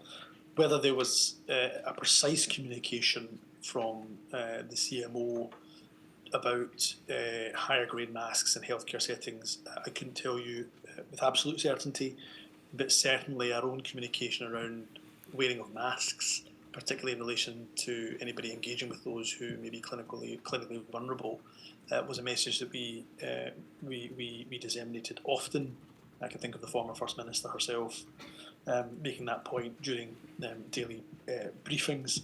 But in terms of the direct communication with clinically vulnerable families, that probably would have more likely been done by the CMO, and I couldn't tell you for sure if that was a point that was made directly. So you mentioned that there was communications to healthcare workers to encourage them to wear masks when dealing with the clinically vulnerable. Do you think maybe there was something missing in that there wasn't an equivalent policy of providing masks to the clinically vulnerable or encouraging them to wear masks, where it was where it would fit with their healthcare needs? I think it's a fair point to make that there may well have been a gap there in that communication. I would hope if I went back, if I went to the surveys and feedback and response that we received from those that we were communicating with, and predominantly the CMO was communicating with regularly, who were in the highest risk, and therefore a number of them clinically vulnerable, the feedback generally tells us that the engagement was good, helpful, and very useful. But I take the point, there may well have been a gap in terms of those who are clinically vulnerable in accessing healthcare settings. And just staying on that subject of accessing healthcare for clinically vulnerable, this is an issue which continues to be a concern for the clinically vulnerable, but obviously was a big concern at the time. Was any particular consideration given to the risk that clinically vulnerable patients faced in healthcare and the fact that, and their concerns, which continue, that healthcare simply wasn't safe for them to attend and avoid the risks of the very high risks to them of contracting COVID-19? Yes, very much so. Very much so. A number of organisations that represent those who are clinically vulnerable would tell us their fears about those they represent accessing healthcare and the absolute dread that they would have of potentially contracting the virus and visiting a healthcare setting, usually a hospital. And therefore, we certainly not just took that message on board, but that's why we reinforced the importance of IPC within a hospital setting. And of course, if that was necessarily needed to be nuanced for those who are clinically vulnerable, then we would expect that to happen. All that being said, throughout the course of my time as Cabinet Secretary for Health and Social Care, generally the message we were getting from those who are clinically vulnerable was of fear. As society opened up and IPC measures may well become diluted, may well be withdrawn altogether in some circumstances, the concern they had, and therefore we were always keen to stress and to assure those who are clinically vulnerable that they were not being forgotten, and that we were continuing to reiterate the message that their needs also had to be put in front and centre by healthcare workers and by the whole of society. It's not just about accessing healthcare settings, as important as that is, going to a restaurant for a meal, being able to go out and enjoy a coffee when society opened up. These were all settings whereby we were hearing those who were clinically vulnerable had real fear should they contract the virus at a time when the virus was still prevalent. I mean, just sticking with healthcare settings, obviously the other settings are extremely important, but would you agree that not only were those fears being reported, but given how many people were contracting COVID-19 in healthcare settings, the fears were to an extent justified?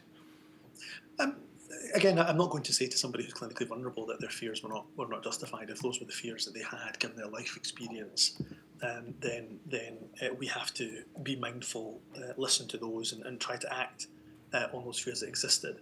What I would say is that's why it was so important for us to ensure that we had a successful vaccination programme as the first line of defence in order to protect people, including those who are clinically vulnerable. And that's why, of course, those who had vulnerabilities were at the front of the queue, often when it came to the vaccine programme. So I would never be dismissive of anybody's fears. At the same time, we took what I would consider to be appropriate and robust measures to try to allay some of those fears where we could. If you'll excuse me for just going back on the question, do you agree that the rates of infection in healthcare settings was at times high? Yes, given the nature of hospitals, given that sick people obviously go to hospitals, and sometimes very ill and very sick people go to hospitals, then the rate of nosocomial infection, of course, we tried to reduce, but we always knew that they would be particularly high and higher in healthcare settings than most other settings. Yeah, and so those fears weren't just coming out of the blue; they were justified. Would you agree? Look, I've answered that question by saying I'm certainly not dismissing that anybody clinically vulnerable or otherwise, frankly, but especially those who are clinically vulnerable, if they had concerns about nosocomial infection within a hospital, then they were justified in terms of those concerns. But what I would try to do to reassure them, on the flip side, if I may, is to say that there was very strict IPC measures that were in place. There there was very strict measures taken in terms of the vaccine. So, for example, again, healthcare workers and social care workers were, again, near the front of the queue when it came to being vaccinated. So measures were taken to try to reduce that, but given the very nature of hospitals and the sick people who often attend them, then clearly healthcare settings were more of high-risk environments than perhaps other settings. I'm out of time, my lady, unless I can Right be you are, given Mr. another 30 seconds. I'll sit down. You tell me. You're asking for another 30 seconds? Another 30 seconds, yes. Pushing your luck. You may, Mr. Thank you very much.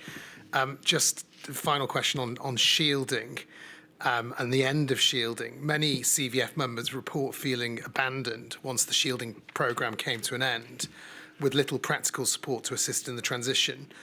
What concrete steps were taken by your government at the time to achieve the important aims set out in the submission at the end of shielding, which said that there had to be physical and mental health recovery as well as addressing any social and economic impacts?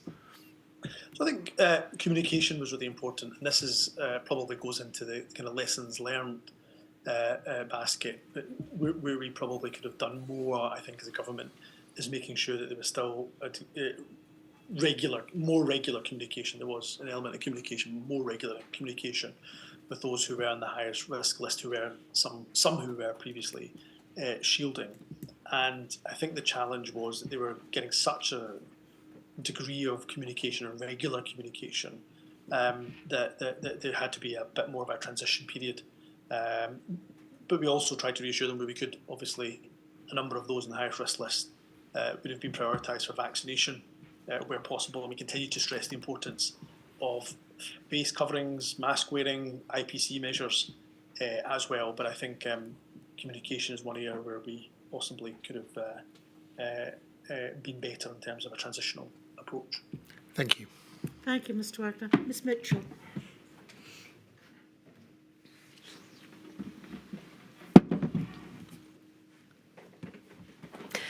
I appear as instructed by Amar Anwar and Company on behalf of the Scottish COVID bereaved. In your statement, you indicate that by the time you came to be Cabinet Secretary for Health and Social Care in 2021, that DNA CPR, do not attempt cardiopulmonary resuscitation notices, were less of an issue. What were the issues that remained in relation to do not attempt cardiopulmonary resuscitation at that time, and what steps did you take to address them? Well, can I begin my answer to this question by putting on record, as I did the previous module, my sympathies and genuine condolences for those that have lost loved ones to COVID and continue to lose loved ones to COVID. The pain is still felt by far too many families. We have a duty, I have a duty, to ensure that my answers, of course, are not just honest and truthful, but hopefully insightful as well, and give at least a modicum of reassurance that lessons have been learned where appropriate. To answer Ms Mitchell's question directly, yes, DNA CPR was less of an issue, certainly an issue that got greater. There was greater concern raised at the early stages of the pandemic. Notwithstanding that, when I met with some of those families who were COVID bereaved, and I think from recollection, Mr. Anwar would have been at some of those meetings too, the issue of DNA CPR was still an issue that was at the forefront of their mind, and concerns were absolutely still raised, and there was still a level of upset and anger at the situation in terms of what we did. And that is one of the reasons why we took the decision, different to some other devolved governments, of course, to set up a Scottish Public Inquiry. And one of the issues in the terms of reference of that Scottish Public Inquiry was to look specifically at this DNA CPR issue. And I think that's probably the right forum, as opposed to, for example, the government doing a review in itself on its own health boards, conducting a review, a kind of statutory public inquiry, looking at this issue independently, is one of the reasons why it's in the terms of reference. Were there any practical steps taken by you at that time when the concerns were raised, rather than the inquiry, which is to deal with what's going to happen in the future? Yeah, I think already the steps that were taken by my predecessor, Jean Freeman, because this issue was an issue that was raised in her tenure, more so as Cabinet Secretary for Health and Social Care. And she, of course, clarified what the situation should be to Health Board chairs and chief executives at the time. So as I say, when I became Cabinet Secretary for Health and Social Care, although I referenced an occasion where that issue was raised, in the context of a meeting where COVID bereaved families were wanting a Scottish public inquiry and were ensuring that we cooperate with the UK inquiry as a government, the issue was not raised very often. I'm sure there will be occasions, but not raised very often at all at the time when I became Cabinet Secretary for Health and Social Care. That is not to dismiss, I shouldn't say at all, the very real concerns I'm sure that Scottish COVID bereaved families would have. Moving on to my next question, you gave evidence in writing that due to the rapidly developing nature of the pandemic, it wasn't always possible to carry out equalities impact assessments prior to certain decisions being taken. And we've heard evidence this morning also from your colleague Jean Freeman to say that in the early days of the pandemic, no formal equality impact assessments were carried out. And in your written evidence, you also say that the equality impact assessment process has limitations in a fast-paced environment. And again, that was echoed by your colleague giving evidence this morning. Given the importance of these decisions that are being taken and the effect it can have on such groups as those who are older or disabled, do you think that the Scottish Government can improve on taking a rights-based approach to government decision-making? And if so, what can be done in that regard to ensure that those equality duties are recognised and dealt with, even in circumstances where there's a fast-paced pandemic? Yeah, I think it's an excellent question, and the short answer to that has got to be yes. There's more we can do by embedding, for example, human rights principles and legislation, so, international human rights best practice into statute in law here in Scotland, and we've done that on a number of occasions around incorporation of UNCRC, for example, and so on and so forth. So there's absolutely more we can do, and it's an issue I know the government is actively looking at the moment. EQIAs absolutely have the limitations. They have the uses, the purposes. I think in a fast-paced environment like the pandemic, they have a very limited use and utility. What we have to do, and I've said this already in initial exchanges with Ms Price, is far greater engagement and deeper engagement directly with those who are affected. So it could be with DPOs, disabled people's organisations, it could be with ethnic minority representative organisations, it could be with the likes of Age Scotland, for example, and other stakeholders. But in a place where we're not able to have that deep analysis over weeks or even months, or weeks, I would hope it would be for the EQIA, we are, as a country, and police small enough to be able to gather people relatively quickly, be it online or in person, relatively quickly to understand from our key stakeholders some of the equalities challenges that exist. So I think deep, quick engagement is necessary, as well as embedding human rights legislation in statute here in Scotland as best we possibly can. Moving on to my next question, in your statement you said that you're firm in your belief that the NHS Louisa Jordan provided value for money. Was there an analysis carried out of whether or not the NHS Louisa Jordan was value for money? There was an evaluation done of NHS Louisa Jordan, and given all of what Louisa Jordan did over the period that it was established, it's my opinion that it was value for money, and I think that is probably quite a subjective question to ask. And at the time, of course, people rightly, particularly members of our opposition, they have every right to do this, of course, were questioning whether or not the Louisa Jordan was value for money, but once I think they saw the detailed analysis of all of the procedures and vaccinations and so on that have been carried out by Louisa Jordan, I think there was generally, I can't speak for members of the opposition of course, but generally an acceptance that it had been useful to have established that additional capacity. I appreciate that that's what you say, that is your belief in that regard, but my question was there an analysis carried out, financial, of the Louisa Jordan? Oh, I couldn't recall. I mean, I'd have to look again at the Louisa Jordan evaluation to see whether or not there was a kind of value for money exercised by the pounds and the pennies. So forgive me, I couldn't recall that. Well, no doubt if the inquiry wants that, it can make further investigation in that regard. Moving on to another issue, if I may. You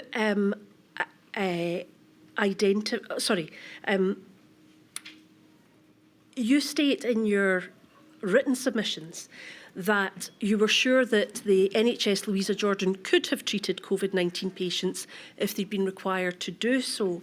And in a similar question that I asked to your colleague this morning, how was it anticipated that properly trained medical and nursing staff would be available to provide the appropriate level of care to patients in the additional beds if that eventuality were to have happened? So sorry, forgive me, can you repeat the question? Yes, certainly. How was it anticipated that properly trained medical and nursing staff would be available to provide the appropriate level of care to COVID patients in the additional beds that Louisa Jordan provided? We have absolute faith in the training that our nurses and healthcare workers go through. So if Louisa Jordan had been used for COVID patients, then I don't doubt that we would have had the appropriate staff who are trained, redeployed from other hospital and healthcare settings to Louisa Jordan, if that is what we thought was a sensible thing to do ultimately. We know that Louisa Jordan was used for other procedures and, for example, for vaccinations. But we had no concerns, I have to say, about the level of training of our healthcare workers when it came to the certain particular IPC restrictions that COVID-19. Indeed. My apologies. My question, I would prefer to focus really on capacity of staffing rather than training. Can you help the inquiry with that? Yeah, sure. Sorry, forgive me if I misunderstood your question. In terms of capacity, that was always going to be a challenge. I think that was clearly if not our biggest challenge when it came to providing care, not necessarily for COVID-19 patients. I think there was a particular focus on providing emergency care, but still capacity was an issue. And I think we referenced earlier on in exchanges between myself and Ms Price that the staffing ratios in certain sites, if I think about Glasgow, were very challenging indeed. So it would have been a challenge, I don't doubt, and that was one of the reasons why Louisa Jordan wasn't necessarily used for COVID-19 patients, because of the IPC restrictions that are necessarily in place. So that probably wasn't the best use of the Louisa Jordan, hence why it was used for other purposes. Milady, I wonder if I might be allowed to ask a question of clarification as to the use of retired people at Louisa Jordan. Used to what? The use of retired people at Louisa Jordan. I think we've taken it far enough. Thank you very much. I'm obliged, Milady. Thank you. Mr Burton. Thank you, my lady. Thank you, Mr Youssef. My learned friend, on behalf of Bereaved Families Scotland, has already asked some of the questions about equality impact assessments. And my lady, I wondered if I could ask just one follow-up question in relation to that that's slightly different from the one I was previously given permission for, which is just to ask Mr Youssef about the alternative he talked about, which was sort of ad hoc, quick engagement with DPOs and other people with lived experience. Well, it sounds as if you've asked it. So this is instead of the question you have permission for? Indeed. Very well. Mr Youssef, you talked very eloquently about how sometimes the EIA process is not well suited to the fast-paced environment of a pandemic, but then you also spoke equally eloquently about the power of talking to people directly in perhaps a more ad hoc way, quickly, those who have lived experience. And clearly it seems some of that was done by the Scottish Government during the pandemic. And I think it's fair to say that my clients would suggest that the level of engagement in Scotland was, relatively speaking, good in relation to some of these issues. Do you think that some of that happened in Scotland because of an existing practice prior to the pandemic of that sort of direct engagement with, for example, disabled people's groups, etc.? Yes, in short. I think the ethos of the government is to try to be as engaging as possible with those with lived experience. We know that policy is far better formulated at conception stage with those who it impacts as opposed to being done to them. So the general ethos of government, and I've served under two First Ministers as well as being a First Minister myself, and serving under both of my predecessors. It was certainly the ethos of the government to have that direct engagement, not just with representative organisations. Don't get me wrong, I think they do a phenomenally good job, but actually going beyond the representative organisations directly to those people with lived experience is really important. I suppose I would say the point you've emphasised a couple of times correctly is that was done ad hoc. I think for me, if we are thinking about our preparedness for a future pandemic, we should perhaps be looking at, how that is not done on an ad hoc basis, but a far more structured basis, and one that involves the entirety of Cabinet, as opposed to just one or two Cabinet secretaries who may well have a direct portfolio responsibility for a particular issue that affects a particular demographic. So instead of doing it ad hoc, I think it should be far more structured. Thank you very much. I just have another couple of very quick questions about the NHS Scotland's Right Care, Right Place guidance and campaign. Mr. Youssef, if you don't know the answer to these questions, then of course please do say so.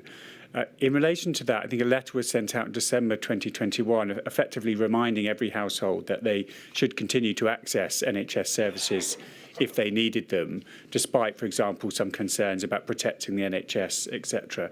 Do you know if that letter was sent out in accessible formats for disabled people? Forgive me, I don't know. I'd be astonished if it wasn't set out in accessible formats and also in various languages as well. But I would have to look back to give you an answer with absolute certainty, and I can obviously provide the inquiry with a certain answer in writing if so wish. And thank you. And my last question is just this, that my clients have a concern that disabled people in particular may have been the ones who were less likely or unable to access hospital treatment unrelated to COVID-19 during the pandemic. Do you know if any evaluation was done of the Right Care, Right Place programme to see how it impacted on disabled people? Positively or negatively, I should say. There was absolutely evaluation done of that campaign. And highlighting some of the successes, but also where we can improve upon the campaign. Again, you will forgive me if I can't recall whether the evaluation looked specifically at the issue of those with disabilities and with accessibility issues. So again, if it so pleases the inquiry, I can ensure that a written response is provided. Thank you very much, Mr. Youssef. I'm most grateful for the indulgence, my lady. Thank you, Mr. Burton. Mr. Younger. Thank you, my lady. My lady, I'm pleased to say that in light of the evidence given, I only need to cover one of the two topics I've been given permission on. Mr. Youssef, I appear on behalf of the long COVID groups, and I want to pick up on the interactions you mentioned having with Long COVID Kids Scotland. Firstly, some points of simple chronology, which I hope we can take quite quickly. It's right, isn't it, that in those meetings with Long COVID Kids Scotland, the first of which was in November 2021, the parents and carers of children with long COVID shared their concerns with you of being disbelieved by medical professionals, of delays in obtaining a diagnosis, of being refused referrals to specialists, and of the absence of accurate public information on the risk of long COVID to children and young people. That's right, isn't it? Yes, and I should start my responses again to re-emphasise and put on the record just how valuable those interactions with long COVID representatives of those lived experience were to me, both as Health Secretary and I know continue to be to my colleagues who have succeeded me thereafter. And taking that chronology a bit further, in June 2022, you also met with several of the children themselves, and saw firsthand previously healthy children who had become disabled by long COVID. And at that time, you made a very public promise to continue to raise awareness of long COVID in children. Is that right? And it wasn't until a year later, April 2023, that the Strategic Networks Children and Young People's Group met for the first time.